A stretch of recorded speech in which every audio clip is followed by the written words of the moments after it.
Olá, esse é o podcast Filosofia Pop. Eu sou Murilo Ferraz e aqui comigo está o Marcos Carvalho Lopes. Hoje a gente recebe novamente o professor Marcos Ramon. Ele é doutor em comunicação pela Universidade de Brasília e é professor hoje do Instituto Federal de Brasília. E ele também tem um podcast, o Ficções, que é um podcast bem legal lá de filosofia, bem curtinho.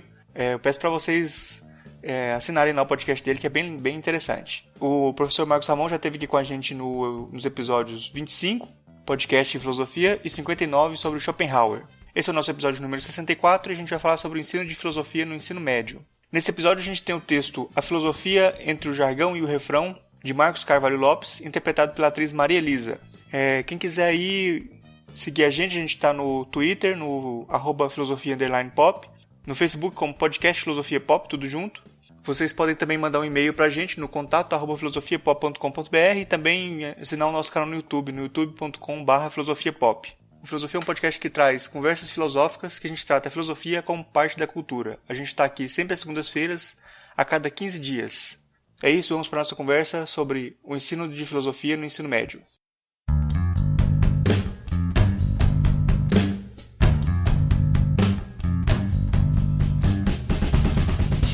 Hoje a gente recebe aqui novamente o professor Marcos Ramon, que é doutor em comunicação pela Universidade de Brasília, é professor no Instituto Federal de Brasília e apresentador do podcast Ficções. E ele vai conversar aqui com a gente hoje sobre filosofia no ensino médio. O professor Marcos Ramon já esteve com a gente aqui no episódio número 25 sobre podcast e filosofia e no episódio número 59 sobre Schopenhauer. Bom, se alguém quiser uma apresentação mais extensa do Marcos Ramon, acho que tem lá no podcast, no episódio 25, ele se apresenta lá e fala mais sobre ele. Bom, a gente vai falar hoje sobre filosofia no ensino médio. E eu começo aqui perguntando para o Marcos Ramon, para que ensinar filosofia no ensino médio? Primeiro, agradecer mais uma vez aqui o convite de estar com vocês mais uma vez, Murilo e Marcos. Eu fico muito feliz quando vocês me convidam para vir aqui no Filosofia Pop, ainda mais para falar de um tema que é tão fácil, né? Filosofia no ensino médio, e com essa pergunta já tão tranquilo de responder. Então, para que ensinar filosofia no ensino médio, é isso? Isso. Então, eu acho que a gente tem hoje um momento em que se passa a questionar muito o valor da filosofia, principalmente nesse nível de ensino que é o ensino médio. Isso não é uma coisa nova, acho que já aconteceu em outros momentos. Eu mesmo, quando eu estava na escola, no ensino médio, eu não tive aula de filosofia. Para não dizer assim, eu tive um ano, na verdade um semestre, um professor de filosofia, mas não era uma aula de filosofia na prática. Tanto que, quando eu decidi entrar para a graduação de filosofia, não foi por influência dessa aula, porque na verdade ela não tinha me ajudado a entender direito o que era filosofia. E uma coisa que se coloca às vezes em xeque é a ideia de que o que a filosofia pode fazer pode ser feito pela escola de outra forma, ou pode ser feito em outros momentos da educação dessa pessoa, sem que seja exatamente pela filosofia. Mas acho que a filosofia tem uma coisa que não é única, mas que eu acho que tem um espaço dentro do currículo, tem um espaço dentro da escola para fazer, eu acho que é importante, que é esse estímulo a uma forma de pensamento livre. E esse estímulo a que o indivíduo pense por conta própria, que ele aprenda a argumentar, que ele aprenda a colocar em xeque determinados pensamentos, que ele aprenda a exercer a dúvida, ele aprenda a sair um pouco dessa ideia de um nivelamento do conhecimento para tudo. Então eu acho que ter um tempo para isso é importante na escola, e por isso acho que é importante filosofia na escola. Não para a gente trabalhar história da filosofia pura e simplesmente, mas para que a gente possa ter esse tempo de um diálogo, de pensar sobre a própria capacidade de pensar, de argumentar, de entender, de fazer boas perguntas. Como eu disse, outras disciplinas podem trabalhar isso também, mas eventualmente elas não vão fazer porque elas têm um currículo, elas têm coisas para trabalhar, às vezes existe uma externalidade, a própria escola que exige que se trabalhe esse ou aquele conteúdo, e essas questões, elas acabam não sendo prioridade, e elas são prioridade para a filosofia. Então acho que esse seria o principal motivo para a gente ter filosofia na escola, para a gente ter um tempo para desenvolver essa capacidade de argumentar, de pensar, de entender, de refletir, ainda que isso possa ser feito em conjunto, deva ser feito em conjunto com todo o resto do currículo na escola. Cumprimentar o Marcos Ramon, assim, por aceitar falar desse tema, assim, porque a gente sabe que é um tema bem espinhoso, né? E essa primeira pergunta do Murilo foi um cartão de visitas muito bom, assim, para começar o jogo, já colocando ele em xeque, né? Ele tá querendo ensinar as pessoas a se sentirem assim, né? Agora eu vou fazer uma pergunta para ajudar ele, então. Por que que por que a gente não pode substituir essa tarefa de crítica aí pela educação moral e cívica, por exemplo? Então, eu tive educação moral e cívica na escola, e eu acho que por uma experiência bem particular do que era essa disciplina naquele momento, eu acho que ela não se prestava a esse propósito.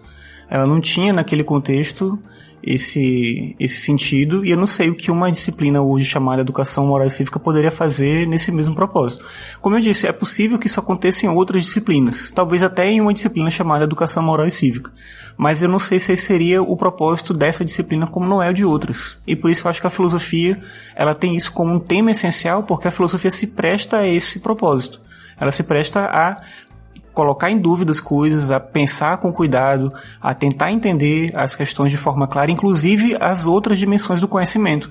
Então a filosofia promove uma reflexão sobre a ciência, promove uma reflexão sobre a política. Ela não pretende necessariamente fazer arte, mas ela propõe também uma reflexão sobre a arte e uma forma de entender essa dimensão da realidade, as diversas dimensões do conhecimento.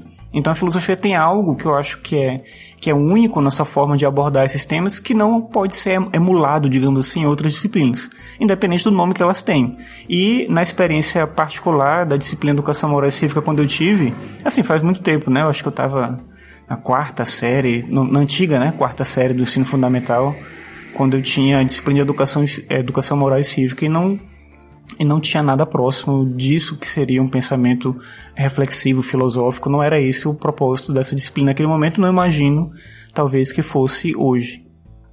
Eu só fiz essa pergunta porque a gente tem uma sombra aí pairando em torno disso, né? A gente tem articulações nesse sentido para a volta dessa disciplina e provavelmente em contraponto à perca de espaço da filosofia.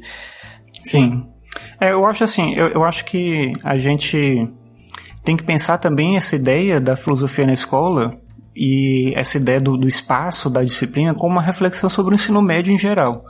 Eu acho que o que a gente tem hoje nessa discussão da reforma do ensino médio e também da base nacional, né, curricular, tem muito a ver com essa ideia de ressignificar o ensino médio. De fato, o ensino médio ele está desgastado. Quem está em sala de aula percebe isso.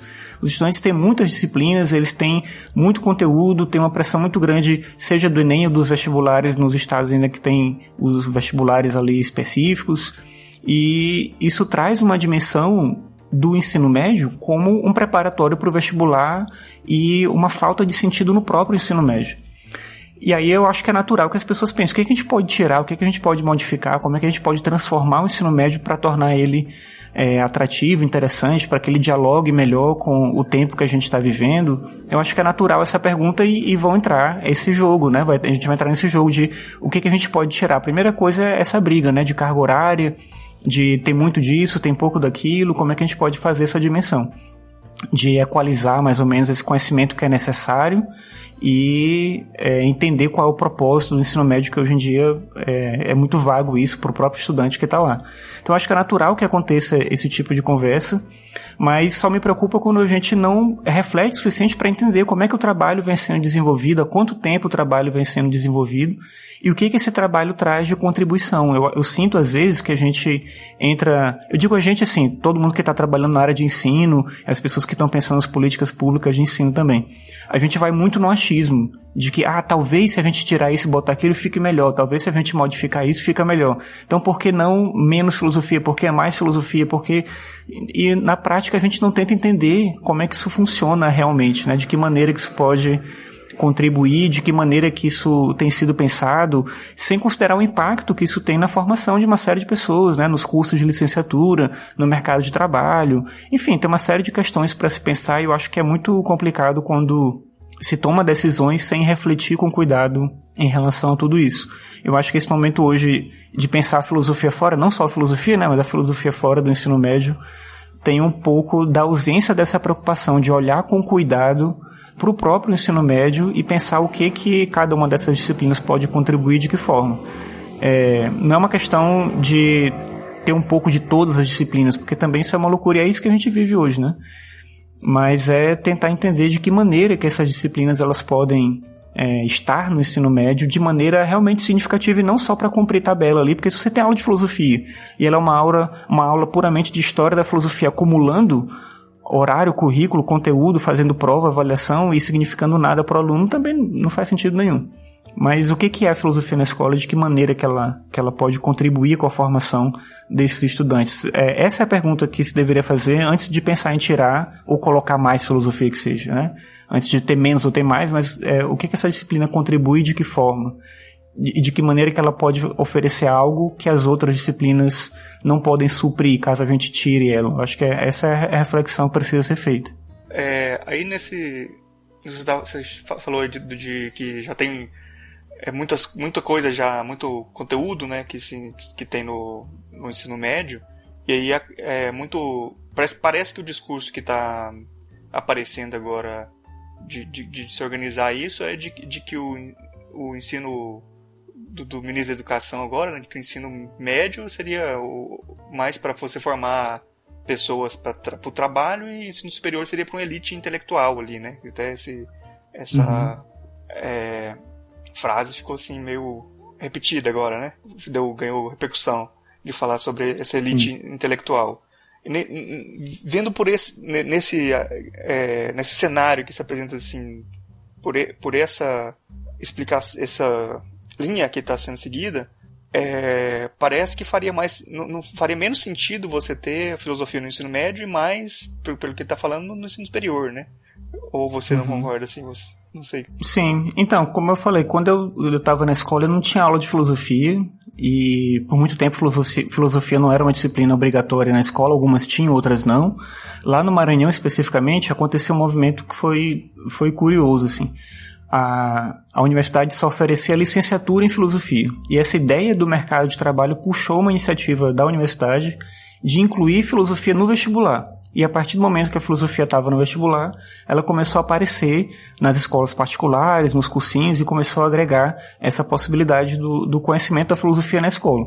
Só que ao mesmo tempo que isso era bom, porque para quem estava fazendo o curso, você via ali um mercado de trabalho possível para você, né, atuar depois, a gente percebia que era ruim porque, obviamente, o que a escola queria quando contratava um professor, uma professora para dar aula de filosofia, era que você cumprisse o conteúdo do vestibular. Então, o que vai cair no vestibular? Então, você era chamado para dar macete, para dizer o que ia ser cobrado de qual autor, de que forma. Aí, uma época eles começaram a elencar livros, e aí você tinha que trabalhar aquele livro especificamente. E a própria ideia da filosofia na escola, ela tinha um pouco desse contexto, assim, meio que sem sentido nenhum, né?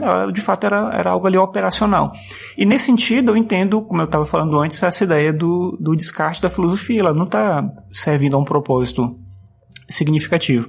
A primeira experiência que eu tive com uma ideia de filosofia para além disso foi quando eu entrei no Cefet, na época, em 2005, não era ainda Instituto Federal, né? Foi em 2008. Mas em 2005 era ainda Cefet. Quando eu entrei lá, mesmo sem, naquele momento, a obrigatoriedade de filosofia, tinha filosofia já há algum tempo lá no Cefet, nos 3 anos do ensino médio. E ali, naquele contexto, não era uma ideia de ensino médio vinculado a esse propósito do vestibular. Até porque no Cefet a gente tinha cursos integrados. Então, um estudante fazia um ensino médio e fazia um curso técnico. Isso gerava um problema para a própria escola em alguns momentos, problema entre aspas, né? Mas enfim, muitos estudantes não queriam de fato trabalhar naquela área de atuação do curso que eles estavam fazendo. No final das contas, eles terminavam aquele curso e eles iam pro vestibular. Aí nessa época se começou a experimentar ter o ensino médio, só ensino médio também no Cefet, chegou a ter algumas turmas nesse sentido. Misturava algumas turmas de integrado com de ensino médio, mas independente de ser integrado ou ensino médio, a filosofia ela estava lá presente de uma outra forma. E eu conheci ali um grupo de professores que estavam trabalhando com uma ideia de filosofia, onde a gente construía um material próprio, onde a gente fazia seminários com os alunos, onde a gente trazia gente de fora para falar com eles. Então a gente pensava a ideia da filosofia como algo importante, como ela mesma naquele contexto. Então, nesse sentido, eu percebi naquele momento que a filosofia tinha uma contribuição importante nesse nível de ensino.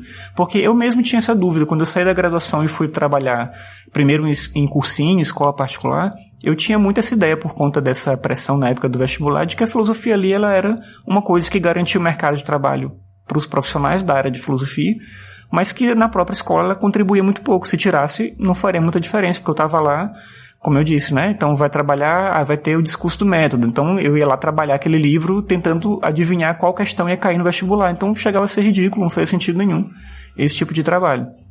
E aí quando eu percebi depois que a filosofia podia estar na escola sem isso, independente disso, né, propondo outras coisas, trazendo outros elementos, eu percebi que ela tinha uma contribuição importante ali. E eu acho que muito da dúvida que os pais, por exemplo, muitos pais que chegam na escola e querem entender o que é filosofia na escola com os filhos dele, eles têm essa dúvida, eu acho que é uma dúvida legítima, porque eles não tiveram filosofia na escola, eles não sabem o que é exatamente esse conteúdo. Então eles entendem, ou talvez não entendam tanto, mas enfim, eles conseguem compreender o valor das ciências na escola. Eu entendo por que tem química, por que tem biologia, por que tem matemática, por que tem português, mas quando tem aula de filosofia, mas por que mesmo isso? Né? Por que exatamente tem que ter isso? Então, muitos pais vão conversar com a gente para tentar entender, e aí eu mostro o material, eu discuto com eles, eu mostro a produção dos filhos deles, e aí eles passam a compreender também um pouco dessa importância da disciplina ali na escola. Então, acho que ela tem um papel importante nesse nível de ensino, tem também no nível superior, mas nesse nível de ensino particularmente, eu acho que a filosofia ela tem um papel central, porque é um momento em que o adolescente ele está lidando com uma transformação na vida dele, ao mesmo tempo ele está sendo bombardeado por informação vindo de todo lado, sem ter necessariamente uma capacidade de filtrar ele mesmo esse conteúdo, e a gente às vezes acredita que ele vai sozinho conseguir conectar as pontas e articular as coisas e entender onde as coisas se unem, onde elas se separam. Desde que você coloque um montão de informação disponível, ele vai lá e consegue fazer isso por conta própria. Mas é preciso munir ele de uma capacidade de olhar para a realidade de maneira diferente. Funciona com todo mundo? Não, porque não é um conhecimento operacional, não é uma coisa prática, assim. Por exemplo, às vezes quando tem os pais ou alguns professores até percebem que tem um conteúdo de ética, digamos, né, lá em filosofia fala, mas é importante mesmo, que as pessoas hoje precisam muito de ética. E aí parece que eu vou entrar na sala, dar 40 aulas de ética e pronto, eu vou transformar aquela pessoa numa pessoa ética. E é impossível isso. E aí quando eu falo que não é isso, não é para isso que está a ética lá, a pessoa, mas para que então? Se você vai dar aula de ética, a pessoa não vai ficar ética? Para que vai adiantar isso? Né? Qual é o propósito? Então, as pessoas pensam muito o conhecimento do ponto de vista operacional. Você ensina uma coisa para a pessoa fazer alguma coisa com aquilo. E a filosofia ela não tem essa dimensão. Ainda assim é importante discutir ética. E é importante discutir ética porque, então, se a pessoa não vai aprender a ser ético, né? Não é esse o caso. Mas ter contato com a reflexão ética, desenvolver empatia, aprender a olhar para a circunstância em que a gente está vivendo de uma outra forma, tentar entender e compreender os problemas sociais em que a gente vive. Então, tudo isso faz parte de uma dimensão ética que ela é parte de uma construção, não é uma disciplina que constrói um indivíduo ético. Mas essa disciplina ela pode ajudar esse adolescente, esse menino, essa menina que estão ali, a olhar para a realidade que eles estão vivendo, que cerca eles de uma outra forma. E o ensino médio é um ambiente riquíssimo, porque ele permite ali ter pessoas em circunstâncias muito diferentes. Infelizmente, a universidade, ela ainda é um espaço que um número muito seleto de pessoas vai chegar. Então, assim, querendo ou não, independente desse discurso, né, de servir para uma elite intelectual ou não, são poucas pessoas que chegam na universidade. O ensino médio é o lugar onde está todo mundo. Eu estou exagerando, tem muita gente que infelizmente não está no ensino médio, mas quero dizer o seguinte, na escola que eu trabalho, que fica em Brasília mesmo, no Plano Piloto, que é uma área bem nobre, assim, do Distrito Federal, a gente tem estudantes que são daquela área ali, e ao mesmo tempo a gente tem estudantes que são do entorno do Distrito Federal, já Goiás ali, o cara pega ônibus interestadual, demora 3, 4 horas para chegar na escola. São realidades muito diferentes. Eles estão na mesma sala. Então, a gente conversar com essas pessoas naquele momento é muito importante e é muito rico o trabalho que se pode fazer naquele momento. Na universidade também pode ser feito isso também acontece. Mas acontece para um número menor de pessoas. O impacto ele é menor. E no ensino médio, eu acho que é o momento em que esses estudantes mais precisam dessa possibilidade de encarar a realidade de maneira um pouco mais aguçada. E a filosofia tem um papel importante aí. Então, foi nisso que, quando eu entrei no Cefet, eu vi que a filosofia podia fazer, tá? Pegar esses estudantes com realidades tão distintas, com vidas tão diferentes, com situações familiares tão diferentes e trabalhar dentro de sala a capacidade deles falarem, deles argumentarem, deles desenvolverem empatia, deles olharem uns para os outros e conseguirem compreender melhor quem eles mesmos são naquele ambiente escolar, na cidade que eles vivem, no mundo que a gente está. Então, eu acho que a filosofia tem um papel importantíssimo aí, que as outras disciplinas, muito pela essa pressão de conteúdo, de currículo, de tudo que você tem que trabalhar, elas não conseguem fazer e elas se tornam essas disciplinas operacionais que às vezes os pais esperam que a filosofia faça. Então a filosofia tem que fazer isso. Não tem isso para fazer. Não tem um conhecimento pontual que você vai desenvolver. É claro, tem uma coisa ou outra, mas não é esse o propósito na minha forma de ver, pelo menos. Eu me identifiquei um pouco aí com a seu relato aí, porque assim, eu tive aula de filosofia no Cefet também de Jataí, né, no interior de Goiás. Uhum. E antes de ter essa aula, eu tinha tido... Tinha um amigo nosso do grupo que a gente andava, que era mais velho que a gente, e tinha sido reprovado em filosofia. Então ele chegou, assim, já fazendo a cabeça da gente que filosofia não servia pra nada, que era só uma enrolação, e só servia pra atrasar a gente, porque ainda reprova ainda esse negócio. Aí, e assim, eu cheguei com completa má vontade pra matéria e tal, pra disciplina. E assim, tem um dos professores lá, o professor que acho que até hoje dá aula lá em Jataí de filosofia, que é o professor Euclides, ele faz um trabalho muito bom lá, assim, que influenciou muita gente. O Marcos também deu aula lá pra gente de história, eu fui aluno dele, né, o Marcos Carvalho Lopes aí, né, que grava comigo sempre. Uhum. E acho que eles influenciaram muita gente lá, que foi fazer filosofia depois, fazer história, ou mesmo eu que não fiz filosofia, de estar aqui nesse programa agora, né, de ter interesse por isso. E eu acho que tem uma pergunta que fica aí nisso, que é como fazer nesse até cenário que você já está descrevendo, que todo mundo quer saber para que servem as coisas, por que a gente vai usar isso, o que vai ser visto no mercado de trabalho, não sei o quê. E como fazer para um aluno de ensino médio que já tenha um monte de pressões, e talvez, principalmente para esse aluno que você descreve aí, que vem de longe, que sofre, que não sei o quê, que tem um monte de outras coisas na vida dificultando para ele, assim, como fazer esse aluno do ensino médio ter interesse pela filosofia? Eu acho que um ponto importante é a gente olhar para essa disciplina como parte da escola e a escola como parte do ambiente que esse estudante vive. Então, tentar trazer essa dimensão do conhecimento, de fato, para a realidade dele. Eu acho que quando eu comecei a dar aula, eu tinha muito essa tentativa de emular aquilo que eu aprendi na universidade dentro da sala do ensino médio. Então eu chegava na sala do ensino médio e queria trabalhar com a linguagem que os meus professores na graduação tinham trabalhado comigo. E, obviamente, eu fracassava miseravelmente ali porque ficava uma coisa super chata, cansativa, era técnico demais, não sei o quê, e os alunos não conseguiam se aproximar daquela linguagem, eles achavam aquilo chato e é natural que eles entendessem isso naquele momento. Mas, ao mesmo tempo, eu achava que tentar fazer de uma outra forma seria, talvez, diminuir esse espaço da própria filosofia. Então, como é que eu vou dar aula de filosofia? Eu tenho que transformar a filosofia em uma outra coisa para dar aula de filosofia? E aí eu fui percebendo pouco a pouco que é possível fazer isso a partir de uma conexão deles com a própria realidade, né, que eles estão inseridos. Então, como é que a gente pega esse tema que está sendo discutido no texto do Platão e a gente tenta conectar isso com o universo deles?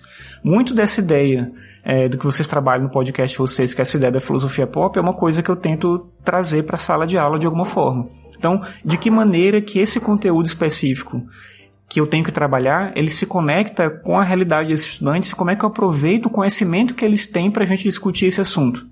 Então, eventualmente, eu pego um gancho com alguma coisa que eles conhecem, que eles têm interesse, que eles trazem para a sala de aula, e a gente monta um projeto a partir disso para poder estudar determinado assunto. Então, a gente tem um momento de leitura do texto, que é um momento esse mais cansativo que é necessário.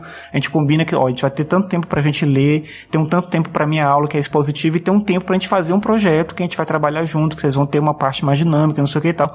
Mas eu não posso transformar a aula de filosofia numa brincadeira maluca, que eu não sei nem fazer isso. E também não posso desconsiderar por completo esse fato de que os estudantes eles querem estar envolvidos em fazer alguma coisa. Eles querem, de fato, participar dessa aula construindo alguma coisa. eu tenho a facilidade de trabalhar numa escola que me permite isso. Eu trabalho no Instituto Federal, que é uma escola que tem uma estrutura invejável perto de outras escolas aqui do Distrito Federal. Talvez, né, na maior parte dos estados isso aconteça, né? Os institutos federais têm uma situação privilegiada. Então a gente tem um auditório muito bom, a gente tem uma biblioteca fantástica, a gente tem laboratórios de informática, a gente tem espaços diversos que a gente pode utilizar. E a gente tem 2 cursos que são de ensino médio integrado. Então, um é ensino médio integrado em desenvolvimento de sistemas e o outro é ensino médio integrado em eventos. Os 2 cursos trabalham de maneira muito próxima dessa parte técnica. Então, eu tento sempre trazer essa dimensão do conhecimento para aquilo que a gente está fazendo. Então, eu vou dar um exemplo. Eu estava trabalhando no ano passado com uma professora de português, que é a Samantha, e ela estava trabalhando um texto do Goethe, que era o Werther, e eu trabalhei junto com ela esse texto. Então a gente fez aula de filosofia e literatura juntos, e a gente levou eles para o auditório, chamou pessoas de fora da escola para irem falar com eles, né, sobre aspectos do livro, sobre aspectos psicológicos dos personagens. Aí a gente conversou sobre aquilo, e aí tinha a dimensão da filosofia, da história, da época em que foi escrito o livro, o que era o romantismo, como é que aquilo funcionava. E aí a gente tem todo um projeto que é desenvolvido a partir disso, e depois eles constroem o trabalho deles a partir desse momento nosso de aula integrado ali. Então, isso é uma coisa que a gente tem tempo para fazer, porque eu estou, como eu falei, numa situação privilegiada. Mas eu sei que tem colegas, professores e professoras de filosofia que não conseguem fazer isso, que entram, né, num horário muito específico de sala de aula, que não tem como negociar isso com outras pessoas, né, e não tem essa abertura de um trabalho com outro colega, de ter um trabalho que seja interdisciplinar, que possa envolver mais pessoas na escola, não tem apoio da própria escola para criar um projeto. Então eu sei que tudo isso torna mais difícil, mas eu acho que a maneira menos adequada de se ensinar filosofia é você transformar a aula de filosofia num mini curso de filosofia da graduação. Então você pega o curso da graduação, aí você leva para a sala de aula do ensino médio e você reproduz tudo aquilo. Essa é a pior forma possível. Porque você não dialoga com o estudante de forma alguma, você não consegue fazer com que ele se aproxime daquilo que você está trabalhando. Ao mesmo tempo, eu acho que a gente não precisa diminuir o conhecimento. Como eu estava falando, a gente estava trabalhando um texto que é um texto difícil, é um texto que eles precisam se dedicar para ler, e a turma toda leu, a turma toda se envolveu, eles conseguiram conectar aquilo com uma circunstância da vida deles, de que maneira que aquilo se aproxima do mundo e tal. Então a gente tenta fazer essa aproximação da melhor forma possível lá na escola. E eu acho que esse trabalho em parceria é o que me dá força para conseguir fazer de alguma forma um trabalho de filosofia que funcione um pouco mais. No curso de eventos isso é ainda mais forte, porque a gente não tem as disciplinas, né, de maneira individual. Então a filosofia, ela aparece dentro da área de humanidades. Então a gente tem um horário que eu não estou mais atuando no curso de eventos, eu estou no de informática, né? Eu tenho um outro colega, professor, que é o Washington, que trabalha no curso de eventos. Então eles têm um horário que é de filosofia, um de sociologia, um de história e um de geografia. E aí eles têm outros momentos na semana que entra todo mundo junto. Então as 4 disciplinas trabalham juntas o tempo todo, e a avaliação é feita das 4 disciplinas juntas. E uma das avaliações tem que ser feita com outra área, seja ciências, né, naturais, ou matemática, ou área técnica e tudo. Então isso faz com que o estudante se aproxime muito mais da forma como o conteúdo é trabalhado. A filosofia não aparece ali como uma coisa avulsa, isolada de tudo, né? Ela está sempre em conexão com outras coisas que estão acontecendo. Eu acho que isso torna o trabalho mais agradável para quem dá aula, porque a gente está trabalhando um nível de ensino que ele é muito difícil, não porque os estudantes são terríveis, não é isso, é porque é difícil trabalhar no ensino médio. Trabalhar no ensino médio é muito difícil. Se alguém me fala assim, olha, Marcos, vai ter uma aula amanhã no mestrado que não sei quem faltou, você pode dar aula amanhã no mestrado? Eu digo, posso. Se eu souber o tema, né? Se eu entender daquele tema, eu posso dar aula. Mas vai ter uma aula amanhã no ensino médio, você pode ir? De jeito nenhum. Não vou, não tem que faça. Eu não consigo de um dia para outro planejar uma aula para o ensino médio. Se você entra na sala de aula para improvisar uma aula, você está maluco, você não consegue fazer nada. Então, o ensino médio é muito difícil de trabalhar. É muito difícil, principalmente porque os estudantes são muito questionadores, eles não aceitam qualquer coisa. Eles desafiam quem está em sala de aula. Se eles percebem insegurança em você, eles deixam, né, de dar atenção para aquilo que eles estão fazendo, vão fazer outra coisa. E eu entendo completamente eles, porque eu fui adolescente também, né? Então, eu entendo o que é ficar 6 horários seguidos numa sala de aula, sentado numa carteira, vendo o professor falando, eu tendo que copiar. Então é óbvio que eles não vão aceitar qualquer coisa. Então se eles não se entendem parte do processo, se eles não compreendem aquilo que eles estão vendo ali naquela disciplina como algo significativo, ou eles não vão dar a menor atenção para a sua aula, ou você vai conquistar a atenção deles pela opressão. no sentido de que você vai forçar eles a prestar atenção na sala, porque senão você vai tirar de sala, senão você vai tirar pontos, senão você vai reprovar, e aí você consegue a atenção de uma outra forma. Mas aí o processo em si não faz sentido nenhum, né, nesse modelo aí. Então eu acho que a forma de tornar a filosofia atrativa é integrar ela com a escola, com a vida do estudante e, se possível, transformar isso em algo que atinge outros espaços da escola, né? Onde ele perceba que a filosofia está presente em mais momentos, né? Em outras coisas que ele tá vivendo ali, para que ela não seja uma coisa isolada que ele tem que memorizar para responder uma prova e passar de ano.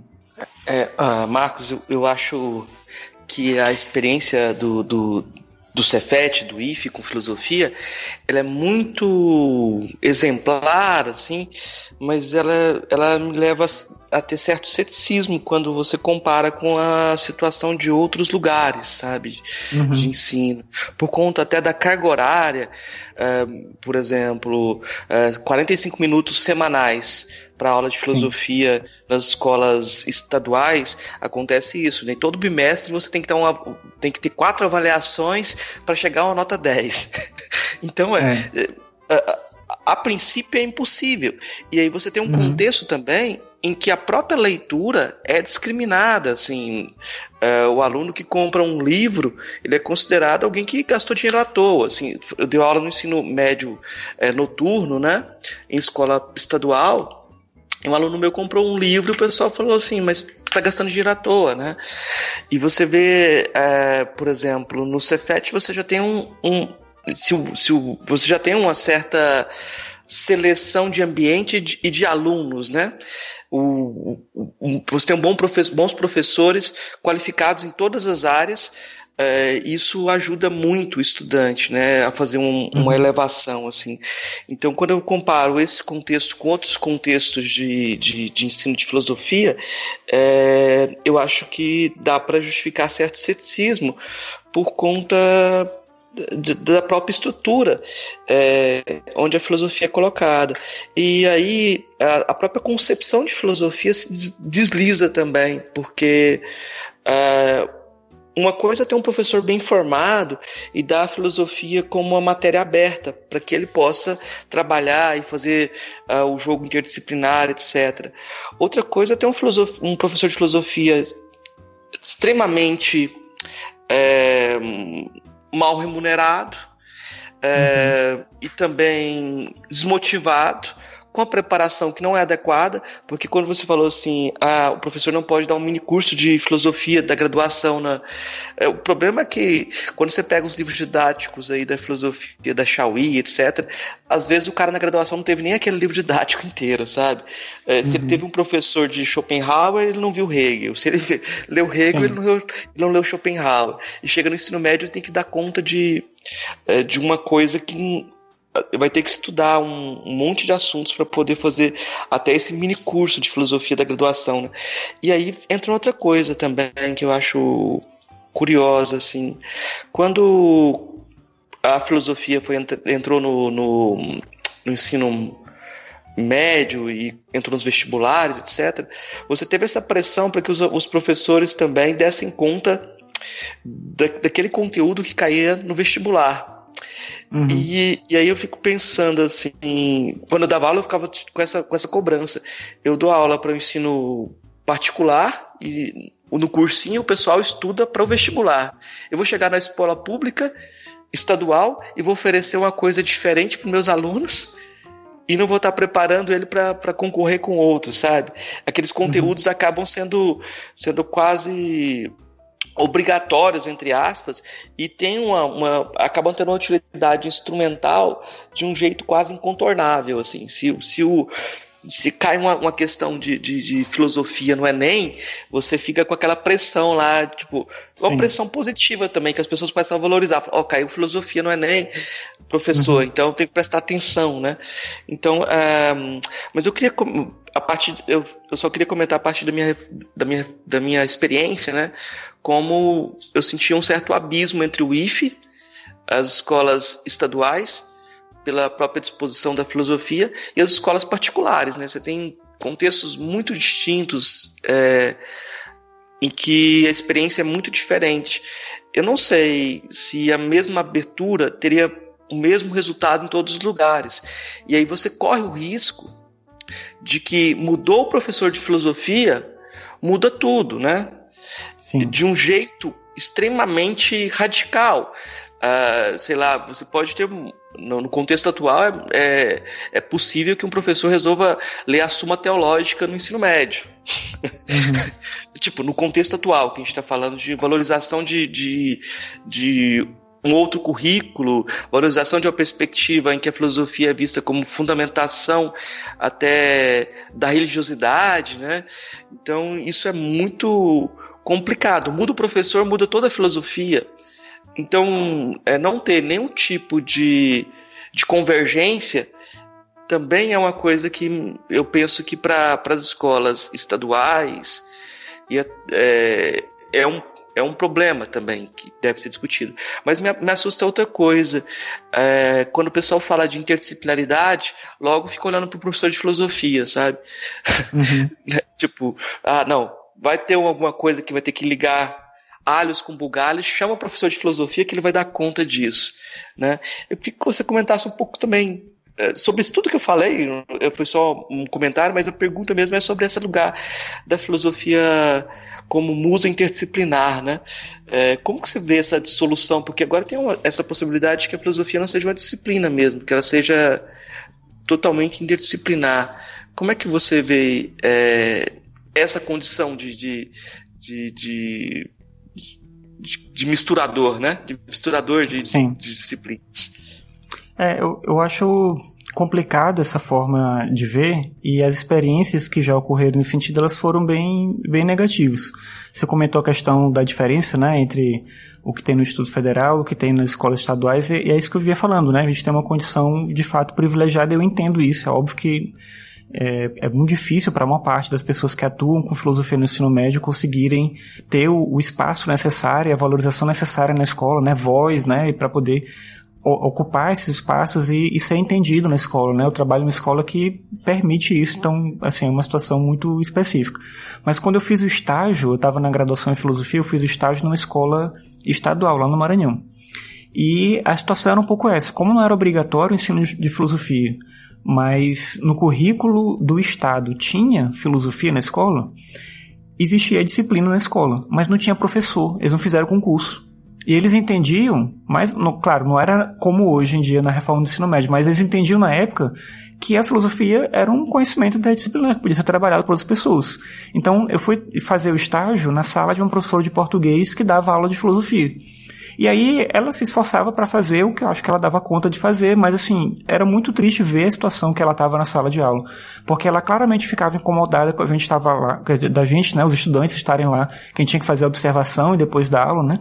Ela se percebia incomodada porque ela não tinha segurança para dar aula daquele conteúdo, então era uma situação constrangedora para ela e para a gente, porque a gente percebia que era uma situação desagradável para todo mundo.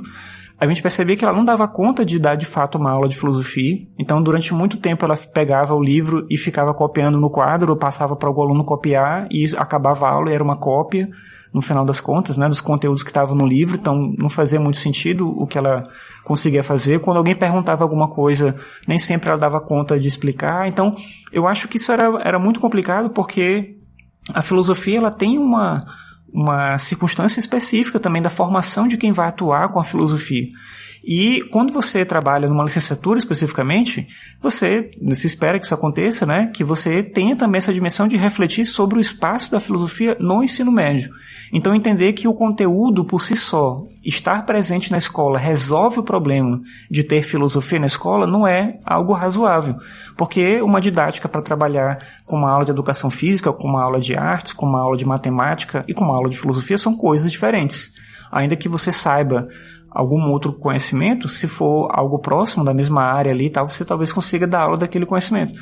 Mas existe uma didática específica, existe uma reflexão que é feita para isso, e a pessoa que faz licenciatura, ela se prepara para trabalhar naquele campo específico. Então ela entende um pouco as circunstâncias daquele trabalho para poder levar essa dimensão para a escola. Da maneira como foi construído durante muito tempo o espaço da filosofia na escola, ele trazia, no ensino médio especificamente, ele trouxe um avanço que eu acho que é significativo, né, na construção dos parâmetros curriculares nacionais e tudo. Infelizmente, esses documentos foram se perdendo e eles agora fazem cada vez menos sentido. O documento atual da Base Nacional, ele é amplo o suficiente para que a gente possa dizer que a filosofia não deixou de estar na escola. Você lê ali as competências, habilidades, você fala, que tem filosofia. Mas, ao mesmo tempo, ele é tão amplo que a filosofia pode ficar diluída em outros momentos, em outros espaços, ao ponto dela simplesmente não acontecer. E eu acho que esse é o maior risco que a gente corre. A ideia de encarar a filosofia como esse espaço interdisciplinar e entender que não é necessário que tenha a pessoa que é capacitada para atuar com essa disciplina especificamente. E, infelizmente, isso vai acabar acontecendo, porque a lei obrigava antes que tivesse filosofia nos 3 anos do ensino médio, filosofia e sociologia. Não interessava a carga horária, mas tinha que ter no primeiro ano, no segundo ano, no terceiro ano. Quando você tira a obrigatoriedade, ainda que a lei não diga que não pode ter, a lei não proíbe a filosofia, e como eu falei, se você olhar a própria Base Nacional, a filosofia está lá, então em tese a filosofia tem que estar na escola de alguma forma, mas quando você tira a obrigatoriedade do ensino da filosofia, é bem provável que as escolas particulares deixem de contratar professores de filosofia, porque é uma questão também de otimizar o recurso da própria escola, e no caso das escolas públicas, é provável que deixe de ocorrer concurso, né? Não vai fazer concurso para uma área em que a gente não precisa, de fato, ofertar uma disciplina. Precisa ter um profissional dessa área aqui. A gente pode, de repente, botar esses conteúdos dentro de outras coisas e a gente vai estar cumprindo aquilo que a lei prevê. Então, eu acho que esse é um elemento complicador, especificamente no caso da filosofia. Como eu disse, eu acho que ainda tem também esse problema dos exames, dos vestibulares, tal, que eles meio que forçam de alguma forma, pro bem e pro mal, né? Aqui em Brasília a gente tem o vestibular da UNB, a UNB tem entrada pelo Enem, mas eles mantêm o vestibular tradicional e o vestibular seriado que o estudante faz no primeiro ano, no segundo ano, no terceiro ano, e aí ele consegue também entrar dessa forma. E no vestibular da UNB tem filosofia. E tem filosofia a partir de textos de filosofia. Então, no primeiro ano, eles vão mudando, né, com o tempo. Mas esse ano agora estava Apologia de Sócrates e um texto do Epicuro, né, um livro com o texto do Epicuro. E no segundo ano tem o Discurso do Método e um texto do Kant, que é Resposta à Pergunta, que é Esclarecimento. E no terceiro ano tem Nietzsche, Crepúsculo dos Ídolos. É muito complicado trabalhar isso tudo no ensino médio, né? Então você tem que trabalhar aquilo que você tem condição de fazer, de fato, no ensino médio, e trabalhar esses textos com os estudantes em sala. Mas o vestibular da UNB, especificamente, eu acho que ele é interessante porque ele trabalha numa ideia de um tipo de questão que não é essa questão de memorização. Então, aparece ali uma questão de filosofia, e na verdade essa questão, ela cobra filosofia, ela cobra história, ela cobra português, ela cobra física, ela tem uma série de tudo junto ali naquela mesma questão. Ela, de certa maneira, tenta interpretar isso que seria esse espaço interdisciplinar da escola, não só na filosofia, né? Estou dando exemplo da filosofia. Então, trabalhar esse texto em sala se torna uma possibilidade rica, assim. E tem uma professora de artes, que é a minha amiga lá no instituto, que ela fala uma coisa que eu acho que é importante, porque também tem uma lista de obras de arte, por exemplo, né, para trabalhar. E aí, ainda que ela possa trabalhar outras obras de arte, já que essas vão estar no vestibular, né, porque os nossos estudantes vão fazer, então a gente pode trabalhar essas também, além de algumas outras, né, e eu tento fazer um pouco disso também. Eu posso escolher obras que eu vou trabalhar com os estudantes em sala de aula e eu acabo priorizando também esses do vestibular. Ainda que o foco do Instituto Federal não seja o vestibular, a gente sabe que é inevitável que muitos desses estudantes não vão querer seguir a carreira técnica e vão querer fazer o vestibular. Então não serve necessariamente para todo mundo, mas eu tento trabalhar esses textos em sala de aula, aproveitar esses textos, que são textos de filosofia de fato, e trabalhar com eles em sala de aula, aproveitando esse estímulo que está ali. E tentando conectar isso com outras áreas e tal, mas eu sinto esse problema de fato, né, da gente pensar a filosofia como esse espaço que vai integrar tudo. Como eu falei, eu trabalho no ensino médio integrado que tenta pensar a integração acontecendo por outros caminhos, então a filosofia não se torna nessa instituição esse elemento centralizador, mas eu acho que em outros contextos isso deve ocorrer com mais frequência. No Instituto Federal especificamente não é assim que ela aparece, né? Unicamente a filosofia, né, como esse elemento ali. Mas eu acho que o problema dessa característica interdisciplinar é se pensar que ela pode ser diluída em qualquer coisa, em qualquer lugar, e esse trabalho seria feito. como eu já falei que já acontecia antes, né, quando a filosofia não era obrigatória, ela aparecia nas escolas lá do estado, lá no Maranhão, mas sem professores de filosofia. Então é complicado, porque na prática você não vai ter um trabalho consistente. Não por culpa da pessoa que está lá, que obviamente nem queria. Eu acho, né, tenho quase certeza que a professora de português que dava aula de filosofia preferia dar aula de português, mas ela se vê numa situação muito ruim ali de pegar uma disciplina que ela não tinha domínio para trabalhar, porque todo mundo pode dar aula de filosofia, e eu acho que não é bem assim, né? Eu acho que é bem o contrário disso, na verdade. É preciso ter a pessoa capacitada para atuar com essa disciplina, como é preciso ter a pessoa capacitada para atuar com cada uma das outras também. Desse jeito assim dos métodos de como fazer e tal, não sei se é método também, de como fazer esse ensino da filosofia no Brasil, uma ideia que sempre se repete é de que talvez deveria também se repetir no ensino médio o mote da filosofia como criação de conceitos. Como você vê essa exigência criativa no ensino médio? A filosofia nesse ensino médio não teria mais um papel de sociabilização do conhecimento, mais do que dessa criação individual, pessoal? O que você vê assim, dessa ideia da criação de conceitos? Eu acho que o espaço da filosofia na escola ele tem que levar em consideração os estudantes daquela escola. Então, por exemplo, eu trabalho num curso de informática, de desenvolvimento de sistemas. Então, nesse curso especificamente, a lógica tem um papel importante que não vai ter o mesmo peso no curso de eventos. Então, é a mesma escola com 2 currículos de filosofia diferentes. Porque a gente tem que entender qual é essa dinâmica desse conhecimento naquele contexto ali.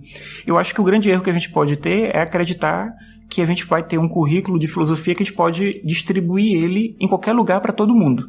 E aí a gente vai aplicar ele, né? Ou um objetivo que seja, qualquer ele que fosse também. Então acho que é importante entender esse conhecimento filosófico dentro de um contexto específico, né? Em que curso que ele está inserido, em que contexto, em que escola, em que momento. Então talvez seja importante trabalhar determinadas coisas nessa escola que numa outra escola não é possível. Talvez seja importante trabalhar algo nessa turma que numa outra turma não é possível.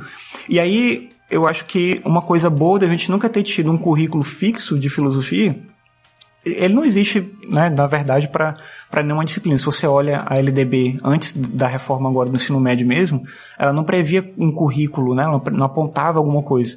E os parâmetros curriculares nacionais, eles eram indicadores, eles nunca foram uma obrigatoriedade do que tem que ser trabalhado, mas eles eram um elemento norteador do trabalho em sala de aula. E eu acho que, no caso da filosofia mais especificamente, ela sempre teve uma liberdade maior. E isso eu acho que gerava para muita gente uma certa angústia de chegar na escola e não saber o que trabalhar. E aí acontece mais ou menos o que o Marcos falou, né? Você pega o livro lá, o Filosofando, e tá, então eu vou trabalhar o livro. Aí você vai seguindo capítulo por capítulo na ordem e às vezes aquilo, né, não faz sentido nenhum naquele contexto escolar. Eu acho que o mais importante no caso da filosofia é você pensar aquele contexto que você está inserido, se esse propósito é importante para aquela turma, naquele momento, naquele contexto, e pensar um trabalho o mais personalizado possível. Aí eu volto lá à fala do Marcos, né? Eu estou falando uma situação de um professor que sou eu, que trabalho numa escola só, que tem dedicação exclusiva, então é uma situação muito específica, não é razoável isso para alguém que trabalha em 10 escolas diferentes, porque em cada escola o cara tem uma aula só, em cada turma, não sei o quê, então é óbvio que ele não vai conseguir fazer um trabalho personalizado, então eu entendo isso. Então, nesse caso, esse cara vai se agarrar no livro, no conteúdo que a escola propõe, ou no conteúdo vestibular, e vai se tornar alguém que vai reproduzir as aulas ali. Então, aí nesse caso mesmo, esse espaço criativo ele se perde. Mas eu acho que a filosofia ela entra com um conteúdo específico também, ela tem um conhecimento para compartilhar. E esse conhecimento ele precisa ser dimensionado. Eu lembro que essa experiência pequena que eu tive, que era chamada de filosofia na escola, que eu digo que não era filosofia, porque eu lembro muito que era assim, o professor levava um texto para a sala, um texto que não era um texto de filosofia, um texto de alguma coisa, e a gente lia e ele pedia pra gente falar o que a gente achava do texto. E isso era uma aula de filosofia naquele momento. Então era a ideia de que, e eu acho que vai um pouco nessa linha, né, de, mas é porque a gente pega um tema importante e a gente discute esse tema. Então pega um tema do momento, um tema da política, um tema econômico, um tema científico, a gente leva para a sala de aula um texto de jornal que seja, e aí todo mundo lê, e aí a gente conversa sobre aquilo. E aí isso é uma aula de filosofia. Na minha forma de ver, não é. A gente pode fazer uma leitura de um texto com um olhar filosófico, mas é preciso entender o que a gente analisa nesse texto. Né? Como é que a gente pensa esse texto? E quais são os elementos filosóficos que fundamentam esse texto, que podem fundamentar nossa crítica a esse texto? Aí a gente está trabalhando uma aula de filosofia, a partir do texto. Mas ler um texto em sala de aula e pedir a opinião das pessoas não é uma aula de filosofia, pelo menos da forma como eu vejo, né? E era isso que eu tinha no ensino médio, né? Há pouco tempo que eu tive aula de filosofia era isso. E isso era porque a escola talvez encarasse um pouco esse espaço. Então, a filosofia é um momento que um momento mais livre ali, que as pessoas podem opinar, falar o que elas pensam, e aí elas vão discutir um tema da atualidade, isso, né, vai desenvolver uma capacidade crítica disso, daquilo, não sei, eu tenho minhas dúvidas se isso por si só é o suficiente. A filosofia tem um conhecimento específico para trabalhar, mas que conhecimento é esse? Eu acho que ele precisa de uma particularidade. E dentro do limite possível ali, do que for alcançável naquela realidade de quem está em sala de aula, apesar da dificuldade óbvia da gente ter uma disciplina que é pouco valorizada, que tem uma carga horária pequena, que força os professores a trabalhar em vários lugares diferentes. Eu mesmo, antes de entrar no Cefet, eu comecei dando aula numa escola de bairro, lá no bairro onde eu morava. Eu lembro que era uma escola, assim, que era uma casa do cara que ele transformou numa escola bem de bairro, assim, toda errada, né? E eu lembro que a hora-aula lá era R$3 e pouco, uma coisa assim. E o meu primeiro contra-cheque que eu ganhei na minha vida era R$32. E aí dali eu fui trabalhar em cursinho, aí eu fui pegar outras escolas, aí eu cheguei no cursinho que era famoso lá na cidade, aí eu comecei a trabalhar em várias escolas ao mesmo tempo, e eu passava o dia todo de ônibus por um lado e pro outro, né? Dava uma aula aqui, aí saía desse lugar, ia para outra cidade, dava 2 aulas, aí voltava para aquele outro lugar, dava mais uma aula e ficava indo para lá e para cá, para lá e para cá. Eu não tinha tempo de estudar, não conseguia corrigir as avaliações direito, não conseguia me organizar para me preparar para dar de fato uma aula.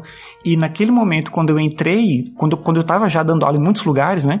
Quando eu entrei depois no serviço público, eu ganhava menos do que eu ganhava trabalhando nos cursinhos e nas escolas particulares. Eu lembro que muitos colegas dessa área da particular perguntavam: você tá maluco? Como é que você vai largar esse monte de escola que você dá aula, cursinho, não sei o que, tá para dar aula escola pública, que é uma coisa horrível, não sei o que, tudo dá errado, não sei o que, você vai ganhar menos, como é que você vai fazer isso? Mas o que eu vi ali era a possibilidade de eu construir um trabalho possível, assim, e isso naquele momento me importava, assim, me interessava por aquilo. Claro que a gente tem uma carreira no serviço público e depois de um tempo te dá uma circunstância melhor, assim. Mas inicialmente, para quem começa a dar aula em vários lugares, não é atrativo o ensino público. Porque é uma realidade difícil, você trabalha com uma circunstância muito complicada, ainda mais se não for uma circunstância privilegiada como a do Instituto Federal, né? Se for na secretaria, assim, no estado e tal, no município, às vezes é uma situação muito fragilizada dos próprios docentes, né? De se ver uma situação, às vezes, de violência muito intensa dentro de sala de aula ou no entorno da escola. Então, assim, não é atrativo para a pessoa estar ali naquele espaço. Mas eu ainda acho que o ensino público é o lugar onde a filosofia consegue desenvolver o seu trabalho da melhor forma. Eu ainda acho que é um espaço onde existe uma possibilidade de diálogo mais intensa, assim, do que no ensino particular, que pode fazer bem feito esse trabalho também, mas que ele atende a outras demandas, a outras circunstâncias, e eu sinto que a filosofia ela sempre vai ser menos não por uma circunstância do fato da escola ser uma escola particular e tal, mas é porque aquela escola ela atende a uma circunstância específica que tem muito a ver com a manutenção da própria escola, né? Que é conseguir um resultado, que é aprovar mais gente no vestibular. Então a filosofia está ali, mas ela não é algo que vai ganhar um espaço suficiente, digamos assim. Eu acho que em algumas coisas, a partir da nossa concepção de filosofia, a coisa se configura de modo diferente. Então, por exemplo, se alguém acredita que realmente a filosofia fundamenta todos os conhecimentos, ela pode vender a ideia para os alunos de que elas não precisam ler todos os livros da biblioteca, vai ler só o livro de filosofia e resolve tudo, né? Uhum. Como a gente não tem essa autoilusão da importância da filosofia, muitas vezes a gente tem que lidar com decepções, né? De dúvidas sobre o próprio valor, né? E eu queria que você comentasse sobre o fracasso como educador, né? Porque às vezes a gente está falando assim como se nossas aulas sempre fossem sucessos e tivessem resultados muito favoráveis. Aí eu queria só dar um mote para isso. Eu tenho um amigo schopenhaueriano, punk, que foi dar aula no ensino médio. Sei quem é. Meu irmão, Murilo, por acaso. Irmão do Murilo, por acaso. O Schopenhaueriano que, tipo, durante o estágio no ensino médio vai dar aula de filosofia, né? Então a primeira coisa que ele fez, atacar o livro didático. Que é de problematizar a ideia de livro didático como o domínio dos comentadores que destrói a filosofia, etc. E aí ele criou uma experiência de estudar aforismos e criar aforismos com os alunos para desenvolver um tipo de pensamento genuíno, né? Depois ele mesmo avaliou que o resultado foi trivial, que os alunos não conseguiram sair de um discurso muito comum, né? E, de certa forma, foi um fracasso, né? Só que é claro que a gente entende que esse fracasso é muito mais construtivo do que um caminho que também fosse trivial, né? E eu queria que você comentasse também essa tentativa e necessidade de abordar a filosofia de modo didático. Como é que você lida com isso? Como é que você lida com o fracasso também? Que eu acho que é uma coisa, experiência comum. Acho que a filosofia, fazer filosofia fracassar, de certa forma. É preciso, né? Sim. Essa ideia mesmo do ensino público, né, eu acho que ela passa um pouco por esse processo, né, de você estar lidando sempre com uma realidade que ela te agride o tempo todo. No ensino particular, eu sentia muito pouco disso. Eu cheguei a trabalhar numa escola, que era uma escola particular no caso, né, que tinha um monitor dentro de sala de aula. Então eu dava aula e ficava um monitor da escola dentro da sala de aula ali e tal. Então se algum aluno conversava, se algum aluno fazia alguma coisa errada e tal, aí ele ia lá e agia para eu não perder o tempo de aula. Então era assim, esse nível de controle que tinha. Então eu conseguia dar minha aula tranquilamente, mas ao mesmo tempo eu tinha um monte de robô na sala, né? Assim, eu falava, eles ficavam parados, eles ouviam, eles anotavam e tal. Quando eu fazia uma avaliação, eu não podia entregar para a turma e corrigir com eles, eu entregava para a coordenação entregava para eles. Aí o aluno reclamava da correção, aí ele mandava a reclamação para a coordenação passava para mim, aí eu aceitava ou não a reclamação, porque a ideia era evitar o contato com o professor para não ter aquela coisa, me dá um ponto, não sei o que. Então a escola criava uma série de barreiras para existir esse contato entre os docentes e os estudantes, e a escola funcionava, mas ela funcionava de um jeito que eu acho que é meio torto, assim, porque justamente ela impedia essa possibilidade do fracasso. Toda a aula funcionava. E você nunca conseguia medir se aquela aula realmente funcionou, se aquilo que você tentou trabalhar era interessante, se a forma como você trabalhou funcionava, né? Se aquilo era significativo, né? Você não conseguia fazer algo que dava jeito ali. E eu tenho uma relação com o ensino médio que é complicadíssima, assim, porque eu não tenho como não trabalhar com o ensino médio. Essa é a minha área de atuação, né? Então eu trabalho lá no Instituto Federal, a gente tem do ensino médio até o mestrado. Eu dou aula nesse semestre agora, por exemplo, eu vou dar aula no ensino médio, eu vou dar aula na graduação e eu vou dar aula no mestrado também. Então eu saio de uma turma da aula do mestrado e vou lá dar aula para os meninos do ensino médio. Então o mesmo professor dando aula em níveis completamente diferentes. Isso é um trabalho que eu acho que é muito complicado, assim. Muitas coisas no Instituto Federal são muito boas, essa eu acho que ela é muito ruim. É legal ter essa ideia, eles chamam lá de verticalização, né? De você ter o mesmo professor atuando em níveis diferentes de ensino, mas eu acho que é ruim quando acontece ao mesmo tempo. Você está fazendo planejamentos totalmente diferentes, né? E se organizando para circunstâncias muito complicadas, assim. E o momento de você entrar na sala do ensino médio é muito difícil, porque eles são muito agitados, eles conversam muito, muitas turmas não respeitam o professor quando ele está em sala de aula. Muitos alunos chegam a trabalhar com essa dinâmica mesmo do desprezo, assim. Eu nunca tive uma situação de violência em sala de aula, mas eu passei por várias situações de desprezo, assim, extremo. Lá no Cefet mesmo, quando eu entrei, tinha um professor que eles adoravam, eles amavam o cara lá, que era o Jorge. E eu não conhecia ele, quando eu entrei, ele se tornou um grande amigo meu e tal. E ele realmente era um professor incrível, assim, então eles adoravam ele. Eles tinham tido aula com ele no primeiro ano e no segundo ano. E aí no terceiro ano eu cheguei na escola e eu fui dar aula pra eles. E eles me odiavam só porque eu era eu. Era só esse motivo. Então eu entrava na sala e eles me detestavam com todas as forças. Eles faziam de tudo pra tornar aquela aula uma zona, uma bagunça. E assim, foi um ano inteiro, assim, que eu questionei se eu queria continuar vivendo com aquilo, que era ser professor. E foi um ano dificílimo, assim, pra mim. Né? No final do ano, eu acho que a gente conseguiu se entender um pouco melhor. Eles ainda não gostavam de mim, mas pelo menos a gente conseguiu terminar um trabalho, concluir alguma coisa. E eu senti que aquilo foi importante justamente para eu entender que esse trabalho de sala de aula, ele é um trabalho de processo mesmo, né? E você não tem uma coisa que você replica em todas as salas. Porque ao mesmo tempo que tinha essa turma que me odiava, tinha uma turma da manhã que era ótimo o trabalho, funcionava muito bem. Então, as coisas que eu fazia naquela turma não dava para eu replicar na outra. Isso me levava a tentar criar coisas diferentes o tempo todo. Então, eu acho que essa é uma dinâmica extremamente positiva do trabalho docente, apesar de ser desgastante demais, que aí você está sempre envolto com essa ideia de que você não sabe se isso aqui funciona bem, de que forma que isso vai funcionar.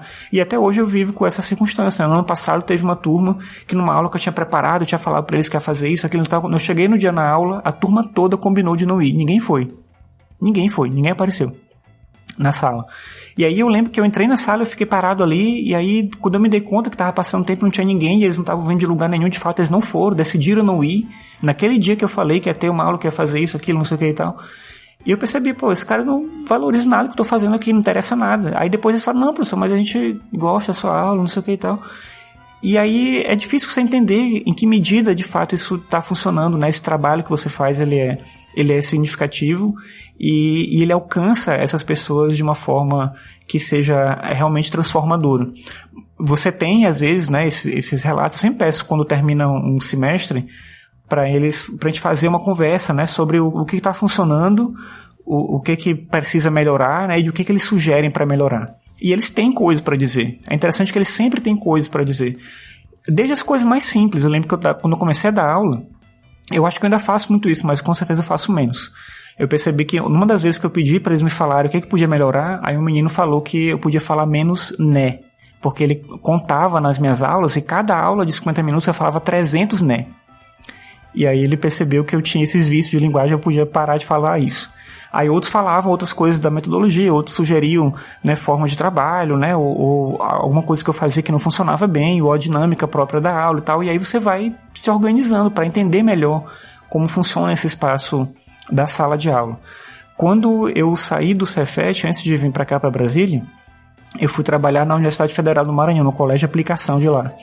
E lá era uma realidade bem diferente, porque era uma escola federal que incorporou turmas do estado lá do Maranhão, né? Turmas da secretaria lá. E aí eles incorporaram essas turmas durante um bom tempo. A gente tinha turmas misturadas, turmas que já vinham seguindo a dinâmica do colégio universitário há muito tempo e turmas que vinham de uma realidade muito diferente. E eu lembro que era muito difícil trabalhar com eles, porque eles vinham de uma situação muito ruim, eram pessoas que viviam num bairro muito pobre e que tinham pouquíssimo acesso à cultura, à informação, ao conhecimento, que tinham uma dificuldade gigantesca para ler, para escrever. Então eles estavam no ensino médio e eles não conseguiam ler direito, eles estavam no ensino médio e não conseguiam escrever. Então é muito difícil trabalhar filosofia quando você tem uma pessoa que tem dificuldade de leitura, básica mesmo, assim. Como é que você trabalha um texto um pouco mais complicado se ele não consegue ler um parágrafo e entender a coerência dentro daquele parágrafo, né? Entender as palavras, mas às vezes que você acha que são simples e ele não consegue compreender como aquilo funciona. Então, é muitas vezes desanimador entrar na sala de aula e se perceber diante de uma realidade desse tipo, que você está trabalhando com uma circunstância que ultrapassa a dimensão do seu próprio trabalho. Além de outras coisas, né, que aparecem na sala de aula, aparecem situações, né, que os estudantes trazem, né, de casa, né, problemas que vêm. Então, isso tudo acaba atropelando, né, e acumulando o seu próprio espaço de trabalho. E é difícil você olhar para isso e pensar de que maneira você pode realmente contribuir para que isso seja algo que faça sentido para eles.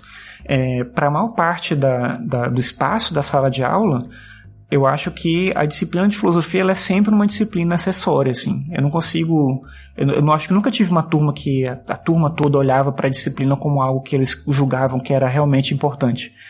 Mas eu tento me apegar às possibilidades que eu tenho, né? Então, se eu tenho uma parte da turma que me apoia, eu tento conseguir o apoio desse grupo para trazer a turma toda e tentar envolver eles. E várias coisas que você faz dá errado. Eu tentei trabalhar com podcast que eu gosto, obviamente, né? Em sala de aula várias vezes, e algumas vezes dá certo, outras não. Eles não fazem, eles não querem, e aí eles, né, se organizam para fazer e não fazem. No dia de entregar o que foi combinado, não tem nada feito. Né, você percebe às vezes que você pede algo que você acha que vai ser interessante para eles, tanto faz. Eu tento trabalhar muito com cinema, com filme, com vídeo, com produção de vídeo. Às vezes funciona, às vezes não funciona. Tem turma que gosta, tem turma que detesta. Então as pessoas elas são diferentes e é importante entender essa diferença dentro do espaço de sala de aula.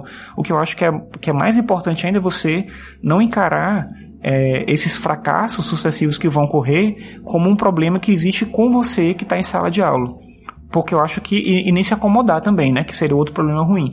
Não é um problema com você no sentido de que você não vai conseguir nunca fazer um trabalho que agrade todo mundo o tempo todo e consiga os melhores resultados, mas também não tem como você desistir por completo de querer fazer algo que alcance esse possível sucesso com aquela turma, né? Então o desafio da sala de aula em geral e da filosofia em particular é tentar entender como isso que você vai trabalhar pode chegar nesses alunos e pode contribuir de alguma forma para aquele objetivo que você pensou, né? Por que essa disciplina está aqui? Por que ela é importante de estar aqui? Se você está na escola e você não acha que é importante o trabalho que você faz, você não julga que aquilo é significativo, você não acha que aquilo é de alguma forma transformador, então o seu trabalho ele já começa perdendo, digamos assim. Então dificilmente você vai conseguir fazer algo que excede um pouco essa exigência que é colocada para você o tempo todo. Mas é um trabalho de sala de aula, é esse trabalho. No ensino médio, principalmente. Na graduação, eu sinto... eu tenho uma relação completamente diferente, assim. Porque eu sinto que é muito fácil trabalhar. Não porque todo mundo gosta, mas porque eles não externalizam esse não gostar da mesma maneira que os estudantes no ensino médio externalizam. No ensino médio é muito fácil perceber que você está perdendo a aula. E você lida com isso o tempo todo. O tempo todo.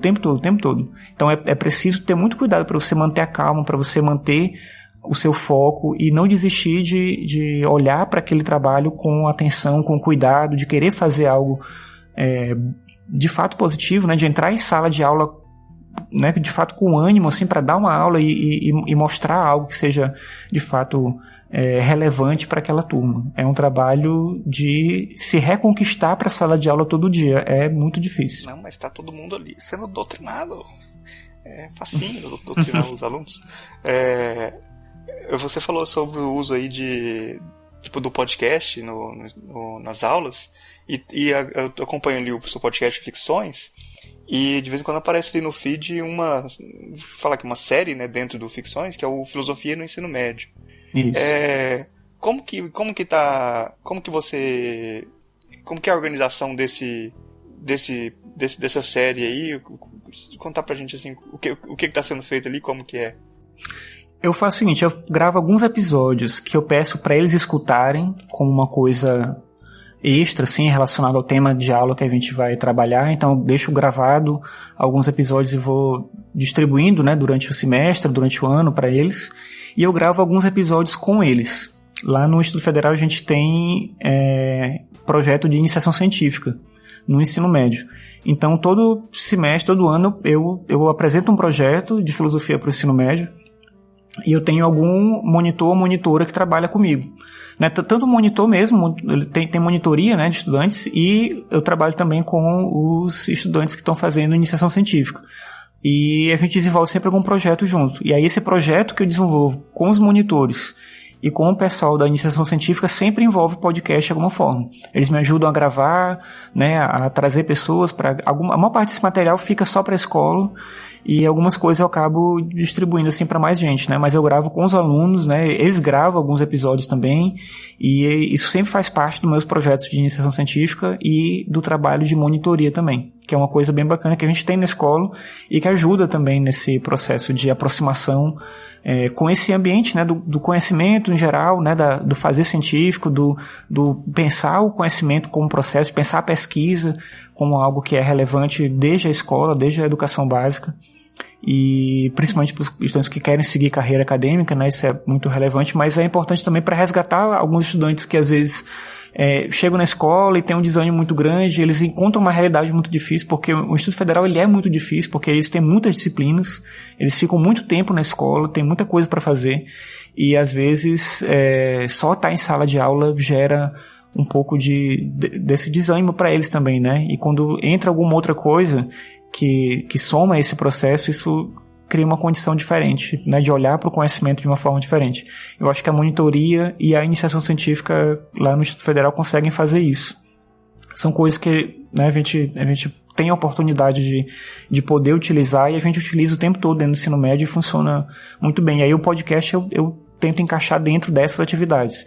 Dentro de sala de aula com a turma regular mesmo, eu já tentei fazer algumas vezes, mas não era legal porque quando vira uma atividade que está dentro do contexto da avaliação, da nota, eles fazem por obrigação e fazem de qualquer jeito, então perdi um pouco o sentido.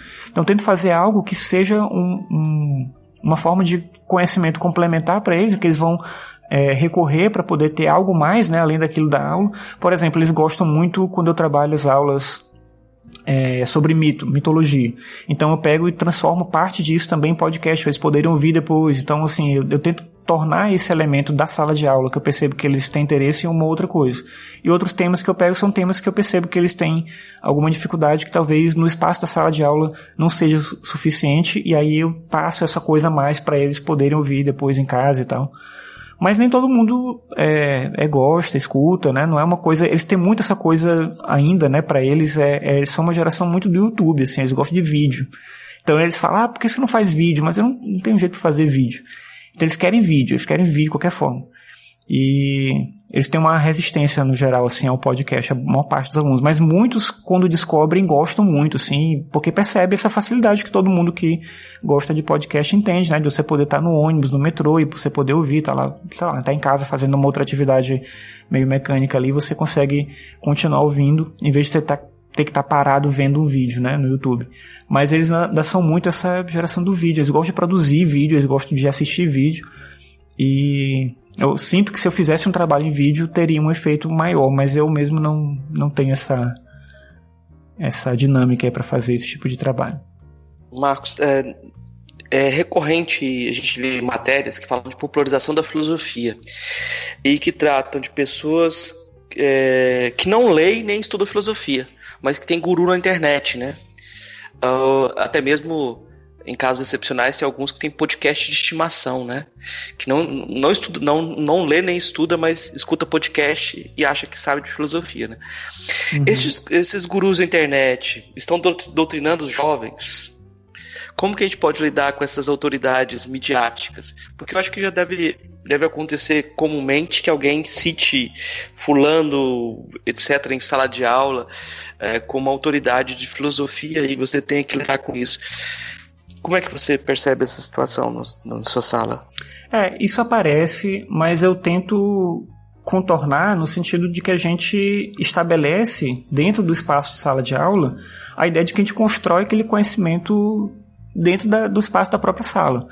Então esse conhecimento ele parte de algumas premissas que a gente acorda, né? O que a gente vai trabalhar, a partir de quais materiais que a gente vai trabalhar, não que eles não possam trazer elementos de fora, mas eu tento fazer o máximo possível para que a gente caia num ambiente em que a gente vai fazer um uso ruim da ideia do que seria um trabalho argumentativo, que é alguém ficar me interrogando e eu respondendo. Então eu não consigo deixar que isso aconteça em sala de aula, né? Então, assim, eles fazem perguntas, eles colocam questões, eles trazem elementos, mas no momento que eu percebo que a gente está saindo do foco, como eu tenho pouco tempo, inclusive, né? Quando a gente está saindo do foco, aí eu retomo esse foco e a gente volta porque a gente tem que trabalhar.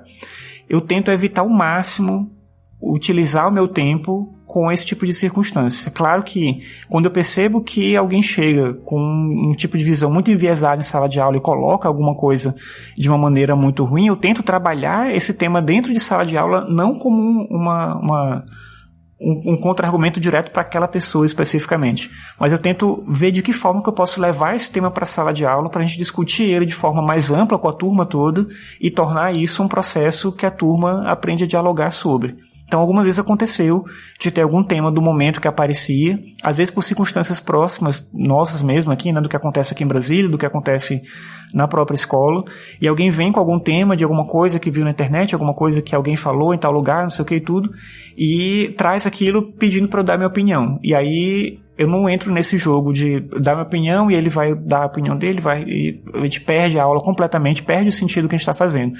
Eu guardo aquilo ali e eu trago aquilo num outro momento. Às vezes eles nem percebem que eu estou trazendo aquele tema por aquele motivo especificamente, mas eu trago num outro momento, num outro contexto, para a gente discutir aquilo de uma maneira que eu acho que é mais significativa. Porque eu acho que esse jogo de a gente entrar nesse ambiente de um bate-rebate de ideias sem que a gente tenha, de fato, o conhecimento daquilo que foi colocado é muito complicado para todo mundo. Porque às vezes o aluno vem e cita um vídeo que eu não assisti. E o que eu vou comentar dele me falando desse vídeo que eu não assisti, que eu não conheço, desse cara que eu não sei quem é? Então não tem como eu fazer esse tipo de colocação, né, ou permitir que isso ocupe o espaço de aula.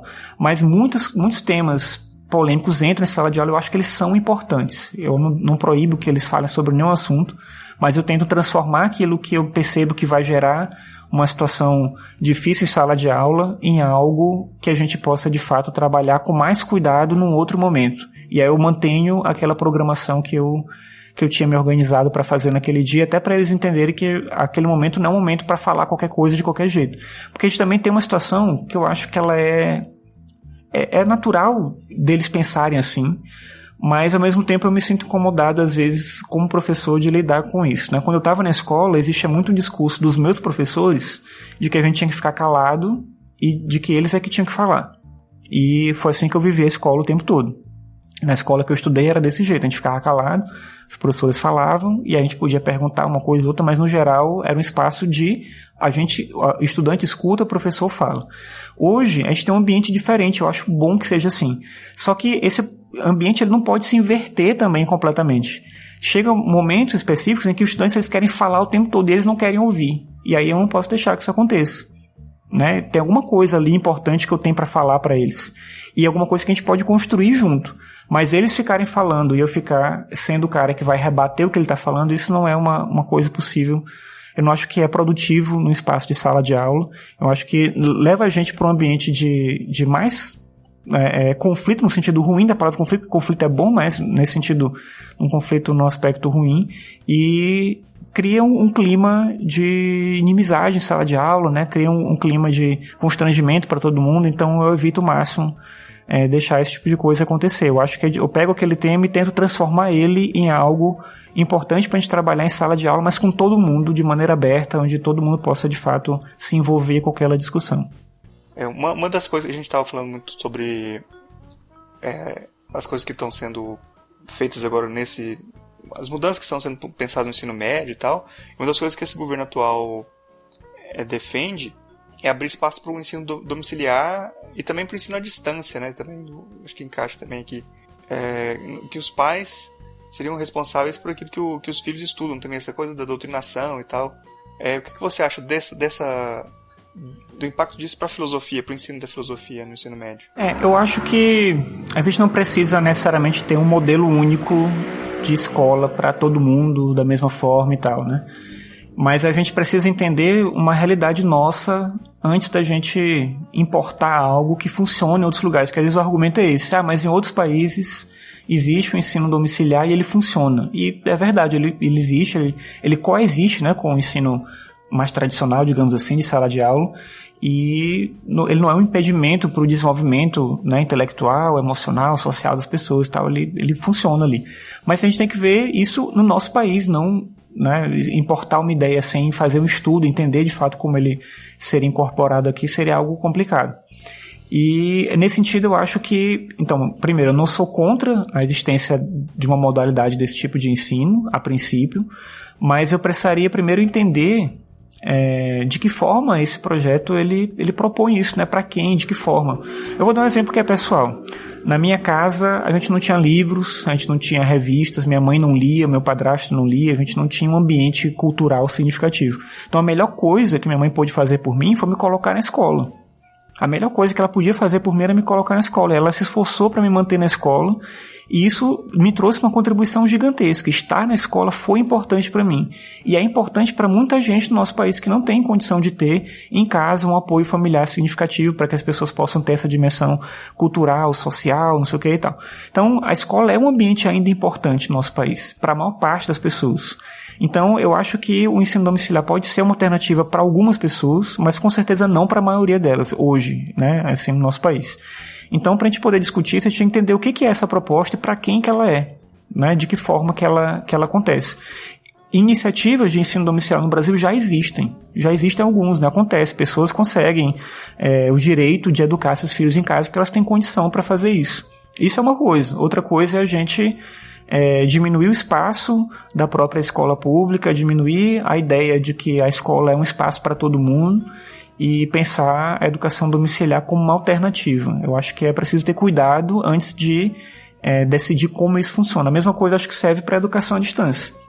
Eu acho que a educação à distância ou o ensino híbrido, que muita gente defende também, né, que tem a parte do processo presencial e parte à distância, eles são iniciativas que são positivas, mas é preciso entender as circunstâncias em que a gente vai aplicar isso antes da gente aceitar essa ideia como algo que é essencialmente funcional para o nosso caso. A gente estava falando aqui sobre isso, né? A gente tem realidades no Brasil muito distintas, às vezes no mesmo estado, às vezes na mesma cidade. Você tem uma escola que ela é super equipada, em que as pessoas têm acesso a materiais, circunstâncias e tal, e você tem uma escola do lado que não tem nada. Então como é que essa escola que não tem nada vai oferecer um ensino híbrido? Como é que ela vai ter parte do conteúdo à distância? De que forma é isso? E os estudantes que estudam naquela escola têm acesso à internet em casa, eles têm computador. A gente parte da ideia de que porque a gente tem, todo mundo vai ter, né? Então, eu tenho um computador em casa, eu tenho um smartphone, então todo mundo tem. Se eu compartilhar um conteúdo, um material, uma avaliação, alguma coisa por um meio, né, pelo Moodle, todo mundo vai poder acessar, vai saber como fazer e tal. Então, é preciso ter cuidado, né? Eu acho que é importante que a gente não tenha um modelo único, obrigatório para todo mundo, mas é preciso também pensar como é que é a transição para chegar nessa circunstância. E se essa circunstância é necessária, né? No nosso país, a gente tem uma particularidade que é do nosso país, né? Então, se funciona o ensino domiciliar em outros países, se funciona a educação à distância, o ensino híbrido em outros lugares, e a gente acha que é importante colocar aqui também, né? O que a gente precisa fazer para que a gente chegue nesse ponto em que é viável e não implementar sem fazer esse estudo, sem ter esse cuidado. Eu acho que um grande erro, talvez, da gente em políticas públicas em geral e em educação em particular é se implementar determinadas coisas sem avaliar com cuidado o impacto que isso vai ter na vida das pessoas, dos estudantes, das famílias. Então é preciso ter essa atenção. Eu acho que não é ser contra esse tipo de iniciativa, mas entender se elas são necessárias e depois se elas são viáveis agora, assim, se dá para fazer isso agora. Então, um comentáriozinho que você falou sobre a tecnologia, acho que é muito comum, principalmente você está trabalhando aí com o pessoal de computação também, né, de informática, e eu trabalho, tenho formação na área e trabalho no Instituto de Informática também aqui no UFG. E é muito comum para o pessoal de computação de ver a tecnologia como solução para todas as coisas, né? De ter uma... E parece que as pessoas... Desse jeito que você tá falando, assim, a pessoa tem acesso a computador, internet, acho que todo mundo tem. E às vezes a realidade até choca, às vezes, quando você vai ver, por exemplo, aqui em Goiânia, que é a capital do estado, que não é o estado mais rico do país, mas também não é o mais pobre do país. Em Goiânia você tem bairros que você não tem nem sinal de celular. Tipo, não chega sinal de celular, não chega internet de jeito nenhum. E em lugares mais pobres você vai ter uma situação pior, né? Tipo assim, porque a gente fala assim, não tem acesso à internet, pensa logo lá, numa cidade do interior, sei lá, Sim. Uma cidade bem pobre, né? Mas mesmo nas capitais você tem lugares que não tem esse acesso, né? Não é uma coisa assim, a tecnologia não vai resolver todos os problemas também, né? Eu quero fazer mais uma pergunta que eu acho que é pertinente para quem está dentro do jogo da filosofia. Que é sobre a relação entre pesquisa e ensino de filosofia. Me parece que a gente tem uma fratura nisso daí, porque de repente nas graduações começaram a ser obrigatórias disciplinas como didática do ensino de filosofia, né? Criaram áreas vinculadas à educação que não seriam vinculadas ao curso de filosofia, inclusive, né? Então, criaram uma coisa híbrida, né? Meio estranha, que às vezes a pessoa não tinha formação, mas era obrigado a entrar nesse jogo como professor e como estudante.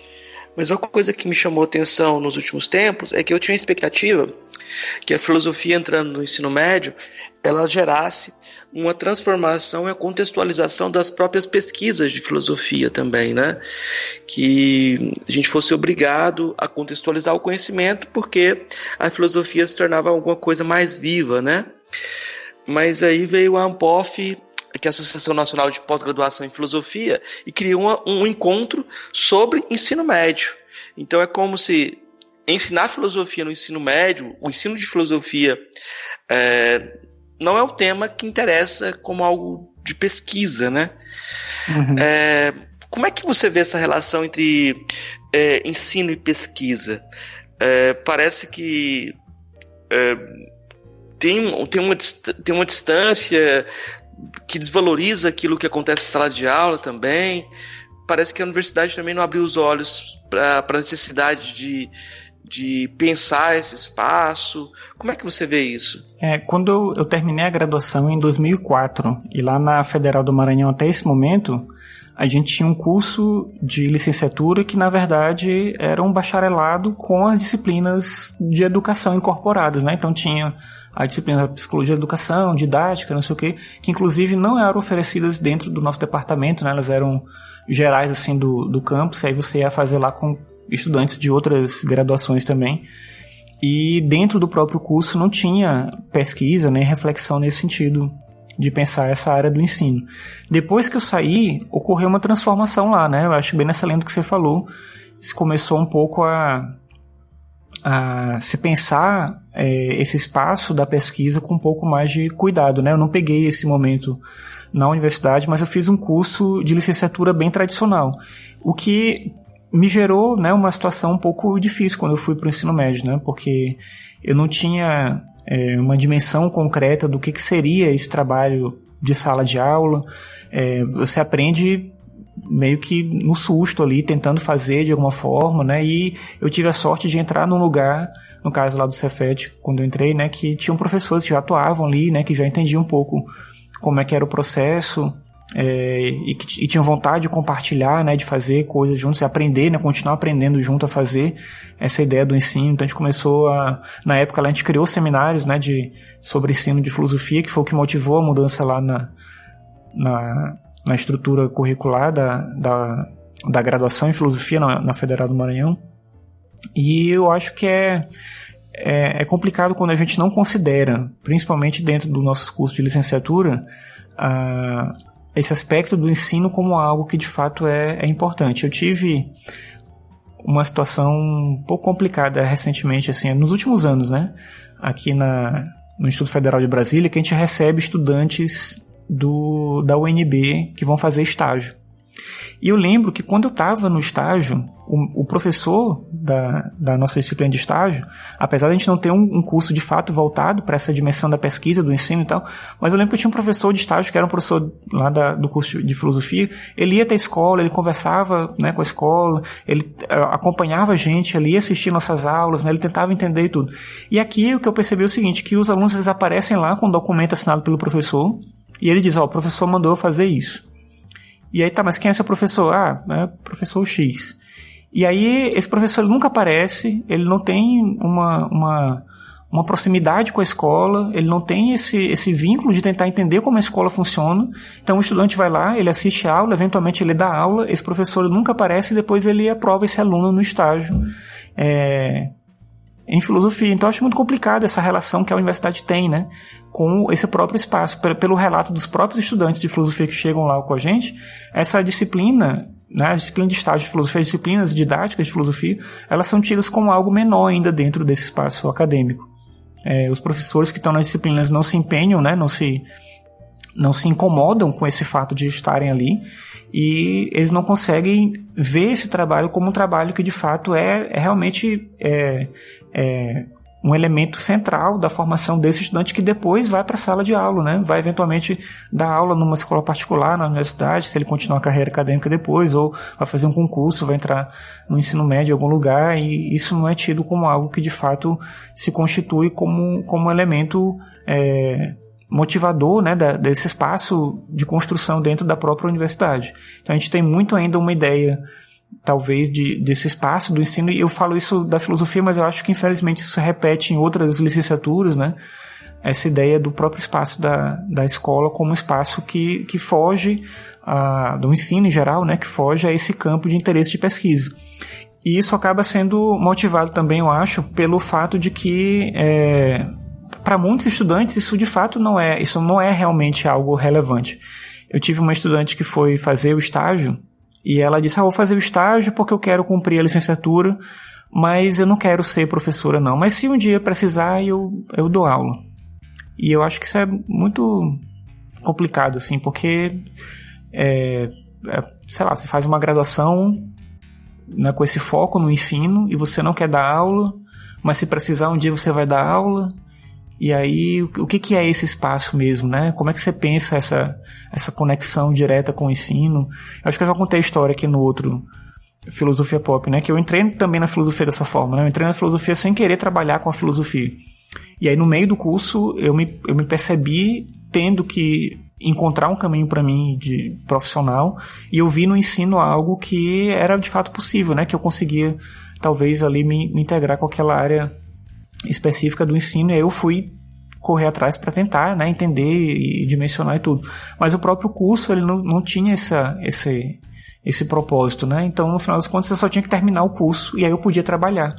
Mas é muito mais do que isso, né? Então, essa pesquisa na área de filosofia para pensar o próprio conhecimento, né, e ajudar as pessoas que estão atuando na área a ter esse estímulo a produzir mais sobre isso é algo que talvez a gente precisasse colocar como uma prioridade e talvez a gente sinta falta agora, né? Enquanto a filosofia estava ocupando um espaço não privilegiado, né, mas um espaço mais efetivo na escola, talvez a gente não sentisse tanta falta dessa dimensão de conhecimento sendo produzido.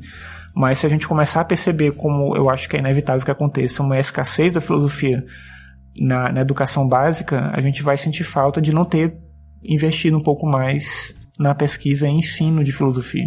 Eu acho que a gente já fez um percurso legal aqui nesse programa, a gente falou sobre muitas coisas interessantes. Acho que a gente já pode partir para as indicações.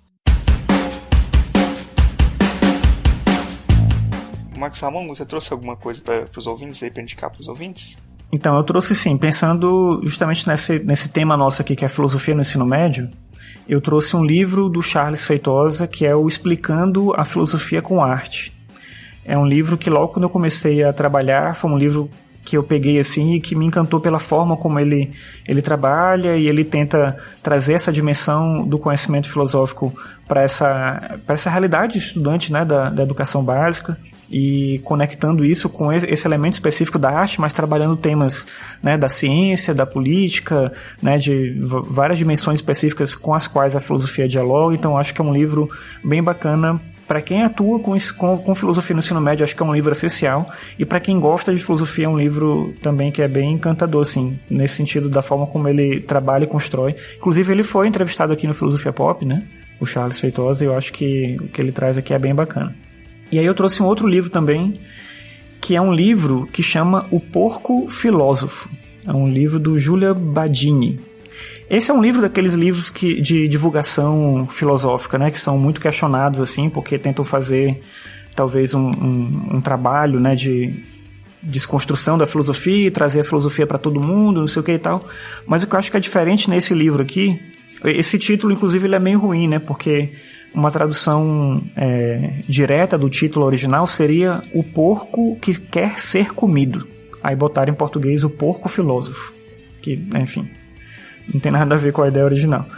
Mas o que eles fazem é o seguinte, o autor ele pega uma série de temas da filosofia e de autores da filosofia, e ele transforma isso em situações, né? Uma situação problema. Ele coloca aquela situação problema em forma de texto e depois ele faz um comentário. Então ele pega um tema do Descartes, um tema do Platão, um tema do Nietzsche, ele vai pegando vários autores, né, da filosofia, e ele transforma essa discussão num texto específico, né, meio que fictício, assim, que emula aquela situação, e depois ele faz um comentário. Eu acho, quando eu descobri esse livro, achei muito bacana para levar para a sala de aula mesmo, né, para levar alguns exemplos para os alunos. E me ajudou muito a conseguir pensar em exemplos também, né? Porque aí você lê o texto filosófico e você tem uma dificuldade de transpor ele para essa dimensão do cotidiano. E o que ele faz aqui basicamente é isso. Ele pega textos clássicos da filosofia e transforma em situações fictícias do cotidiano em que esses textos tratam daqueles temas dos filósofos originais ali. Ele menciona, né, as fontes lá direitinho e tal, então é bem bacana a forma como ele trabalha. Eu acho também para quem gosta de filosofia em geral é um livro que é agradável de ler, assim, é bem, bem tranquilo. E para quem trabalha com filosofia no ensino médio, eu acho que é um livro bacana para você usar ele algumas coisas, assim, talvez, e para ter ideias, né, de como você pode fazer isso você mesmo, né, pegar você um texto e transformar ele, utilizar ele de uma forma um pouco diferente, né, sem que você tenha necessariamente que só trabalhar o texto, né, a interpretação do texto clássico, né, que você deve fazer, mas não só isso. Então, essas são as 2 indicações que eu trouxe aqui hoje. Beleza, bacana. Marcos Carvalho Lopes, você trouxe algumas indicações aí para os nossos ouvintes? Eu trouxe indicação da nossa livraria, né? Porque eu indicar o Charles Feitosa, eu queria só avisar os leitores, os ouvintes, que a gente não está recebendo nada por essas indicações também, nossos parceiros. Mas eu vou indicar agora 2 livros do Renato Nogueira, que eu acho que a gente conversou sobre filosofia no ensino médio, e uma coisa que é uma pressão e uma necessidade de incluir alguns temas que muitas vezes no currículo do ensino médio não abarcam, né? E nem no ensino superior, que são as questões ligadas à filosofia africana, etc. O Renato Nogueira tem 2 livros que eu vou indicar, que eu acho que podem ajudar nesse caminho. O livro chama Mulheres e Deusas: Como as divindades e os mitos formaram a mulher atual. Ele vai estudar várias perspectivas sobre o que é feminino em vários contextos de civilização, na civilização iorubá, na civilização grega, e vai mostrar como essas imagens do feminino formam a mulher atual. Um outro livro dele é O Ensino de Filosofia e a Lei 10.639, que é um livro quase obrigatório, porque a gente não tem outra obra que faça esse diálogo com a necessidade do ensino de cultura africana, né? Outra indicação é uma história em quadrinho, um HQ, chamada A Origem do Mundo, uma história cultural da vagina.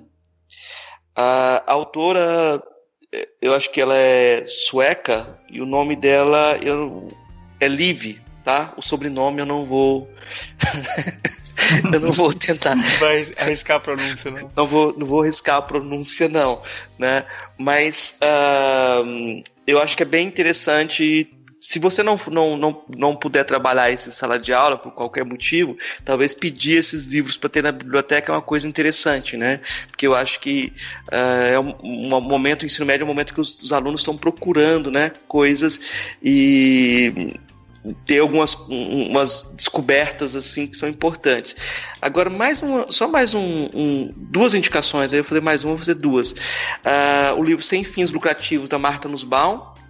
Eu acho que é interessante para quem está pensando em justificar a filosofia e a sua relação com a democracia, justificar as humanidades em sua relação com a democracia, né? Eu não concordo com tudo que a Martha Nussbaum fala, mas é um caminho, é uma referência interessante. E eu vou indicar para o Marcos Ramon e para os colegas, o pessoal que está ouvindo o podcast, essa série Merli, que já virou mote de debates sobre filosofia no ensino médio. Ela tem muitos problemas e tem muitas coisas que seriam questionáveis, assim, mas eu acho que vale a pena dar uma olhada, né, sobre um papel que a filosofia pode ter na formação dos jovens, no sentido de educação moral, mas não no sentido de educação moral com o sentido de um moralismo, né? Mas de ampliação do horizonte de identificação moral, né? Então, eu acho que a filosofia aparece numa posição um pouco diferente e questionável também, não é isento de críticas de forma nenhuma, mas eu acho que é interessante também como indicação. Bom, eu vou indicar aqui o podcast do Marcos Ramon aí, o Ficções. É um podcast que eu curto bastante. Eu indico aí pra galera, que é muito legal mesmo. Vale a pena seguir. São episódios bem curtos, geralmente, né? Então, todo dia tem algum episódio, é bem curtinho e às vezes eu discordo dele lá sozinho aqui, né? Depois nem comento. Mas é bem legal o programa. Bom, a gente tá chegando aqui no final do programa. Queria abrir o espaço aí pro Marcos Ramon fazer as considerações finais aí Tem um espaço aberto para você falar o que você quiser, divulgar algum trabalho, qualquer coisa que você quiser falar. Não, só agradecer mesmo o convite de vocês, a divulgação do Ficções você já fez, e dizer que eu estou aberto aí para a gente conversar sobre outros temas. Eu vou sempre falar, né, que eu acho que o trabalho que vocês fazem aqui é muito bacana, que vocês trazem um tipo de conversa, né, um pouco, né, mais consistente, né, sobre temas que são de interesse, né, de quem gosta de filosofia, de quem pensa a filosofia, né, com cuidado, com atenção. Eu fico muito feliz de poder participar de alguma forma dessa construção que vocês vêm fazendo aqui. Eu acho que a gente tem também essa possibilidade de ocupar, a gente falava um pouco, né, sobre essa coisa desse espaço, né, na internet, onde o diálogo acontece às vezes de uma maneira um pouco enviesada. Então acho que é importante quando a gente pode também contribuir de alguma forma, não querendo que todo mundo concorde com aquilo que a gente vai falar, que a gente vai dizer, com a maneira como a gente pensa, né? Mas justamente conseguindo atrair as pessoas para poder ter uma forma, né, de ver, né, tentar pensar de maneira um pouco mais consistente. Eu acho que vocês trazem aqui um trabalho muito cuidadoso nesse sentido, e eu agradeço pela oportunidade de estar aqui com vocês. Murilo, eu queria só reforçar o lobby, mas no sentido coercitivo, assim. O Marcos fez algumas ressalvas sobre o uso do podcast no ensino, e eu acho que é bem, deve ter cuidado também, mas eu acho que uma dimensão interessante também é que você ouvir podcast também é uma forma de educação física, né? Você aprende a ouvir, né? Então, eu acho que pode ter uma função educativa também, você forçar um pouco a barra, falar assim, olha, para os estudantes ouvirem algum que você se interessou, e aí o Ficções está aí, tem vários podcasts de filosofia, de outros temas, que vocês podem utilizar, e eu acho que devem também forçar para que haja esse tipo de aproximação, né? Às vezes a educação tem que ser marcada por coisas que a pessoa não está acostumada e nem quer fazer, né? Você força a barra e ela aprende, né? Então, não tenham medo de usar o material aí em sala de aula, eu acho que pode ser interessante também. Bom, a gente agradece bastante, eu agradeço muito o Marcos Ramon pela presença aqui. Acho muita gente sempre elogia os programas que você participa aqui, acho que você fala de uma forma bastante clara, assim, é bem legal os programas, acho que até por ter já trabalhar com isso, né, com essa mídia e tal, é sempre legal conversar com você aqui no podcast, o pessoal sempre gosta. Muito obrigado aí pela sua presença, foi bem legal mesmo o programa, valeu. Valeu, obrigado. A filosofia entre o jargão e o refrão. Marcos Carvalho Lopes. O filósofo norte-americano Richard Hort acreditava que livros de filosofia, obras literárias, obras de arte, torsos arcaicos de Apollo, telas de Vermeer, os concertos de rock, cita Grateful Dead, etc., têm uma função equivalente. Ocasionalmente inspiram pessoas a mudarem suas vidas, algumas vezes sugerindo como poderiam fazer isso. Ora, se é assim, não deveríamos nos dedicar ao ensino de algo que não tenha mudado as nossas vidas, ou que tenha o potencial para mudar a vida de nossos alunos. Para Hort, o principal trabalho do educador não estaria em fazer com que os alunos se aproximem e se submetam a uma verdade inumana, mas em tentar multiplicar as oportunidades para que eles sejam arrebatados, que se apaixonem por aquilo que estudam, o que os faria crescer, ampliar seus horizontes de identificação. Essa descrição torna a atividade educativa algo não teorizável, já que depende de que cada qual se coloque em jogo, o que não é uma tarefa fácil, quando o que aprendemos nas universidades é imitar o jargão de alguns pensadores mortos, não com aplicação, mas com desprezo em relação ao cotidiano. Esta é uma postura que mantém o platonismo e sua estratégia de separar a filosofia do restante da cultura, também pedindo que o filósofo mantenha um tom de voz arrogante, como se sua modulação particular tivesse a força de valer como universal. Esse tom não é reconhecido e nem faz sentido atualmente. Pior, o professor que chega numa sala do ensino médio pressupondo a aceitação de sua autoridade ou daquele filósofo que representa, corre o risco de não somente soar arrogante, mas de reivindicar uma herança de moedas gastas que nunca entraram ou já saíram de circulação. A tarefa no ensino médio não é criar novas teorias, mas trazer a filosofia como um patrimônio comum, algo que pode ser útil para que os estudantes entendam o mundo em que vivem. Já que atualmente, ao menos a partir da década de 60 do século XX, são os produtos da cultura de massa que prioritariamente moldam a identidade dos jovens, brilhando em gadgets eletrônicos, camisetas, canções, quadrinhos, filmes, séries, jogos, etc. Não podemos simplesmente ignorar esse contexto, retomando um tempo em que certos livros sagrados eram fonte privilegiada para a formação cultural.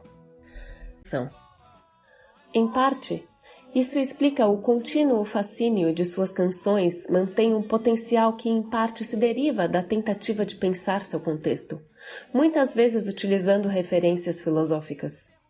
O líder da Legião Urbana, Renato Manfredini Jr., para criar seu nome artístico, Russo, sintetizou o nome dos filósofos Jean-Jacques Rousseau, Bertrand Russell, o pintor Henri Rousseau e a expressão tá russo. Mas a filosofia aparece na obra de Legião Urbana, não é somente uma citação superficial. Não é o João de Santo Cristo, o herói de Faroeste Caboclo, uma espécie de bom selvagem? Um índio, entre aspas, como na canção Índios, corrompido pela sociedade atual? Não é um tema constante das letras da Legião a dificuldade de comunicação que vem junto com o avanço da tecnologia? O avanço da indústria cultural? Em parte, isso explica o contínuo fascínio de suas canções, mantém um potencial que em parte se deriva da tentativa de pensar seu contexto, muitas vezes utilizando referências filosóficas. O líder da Legião Urbana, Renato Manfredini Jr., para criar seu nome artístico, Russo, sintetizou o nome dos filósofos Jean-Jacques Rousseau, Bertrand Russell, o pintor Henri Rousseau e a expressão tá russo. Mas a filosofia aparece na obra de Legião Urbana, não é somente uma citação superficial. Não é o João de Santo Cristo, o herói de Faroeste Caboclo, uma espécie de bom selvagem? Um índio, entre aspas, como na canção Índios, corrompido pela sociedade atual? Não é um tema constante das letras da Legião a dificuldade de comunicação que vem junto com o avanço da tecnologia? O avanço da indústria cultural da Legião, a dificuldade de comunicação que vem junto com o avanço da tecnologia? O avanço da indústria cultural antropofagicamente construída pela geração Coca-Cola? Não podemos ver o ser para a morte e o impessoal de Heidegger acenando na letra de Tempo Perdido? Não é que uma aula de filosofia pode mesmo ser,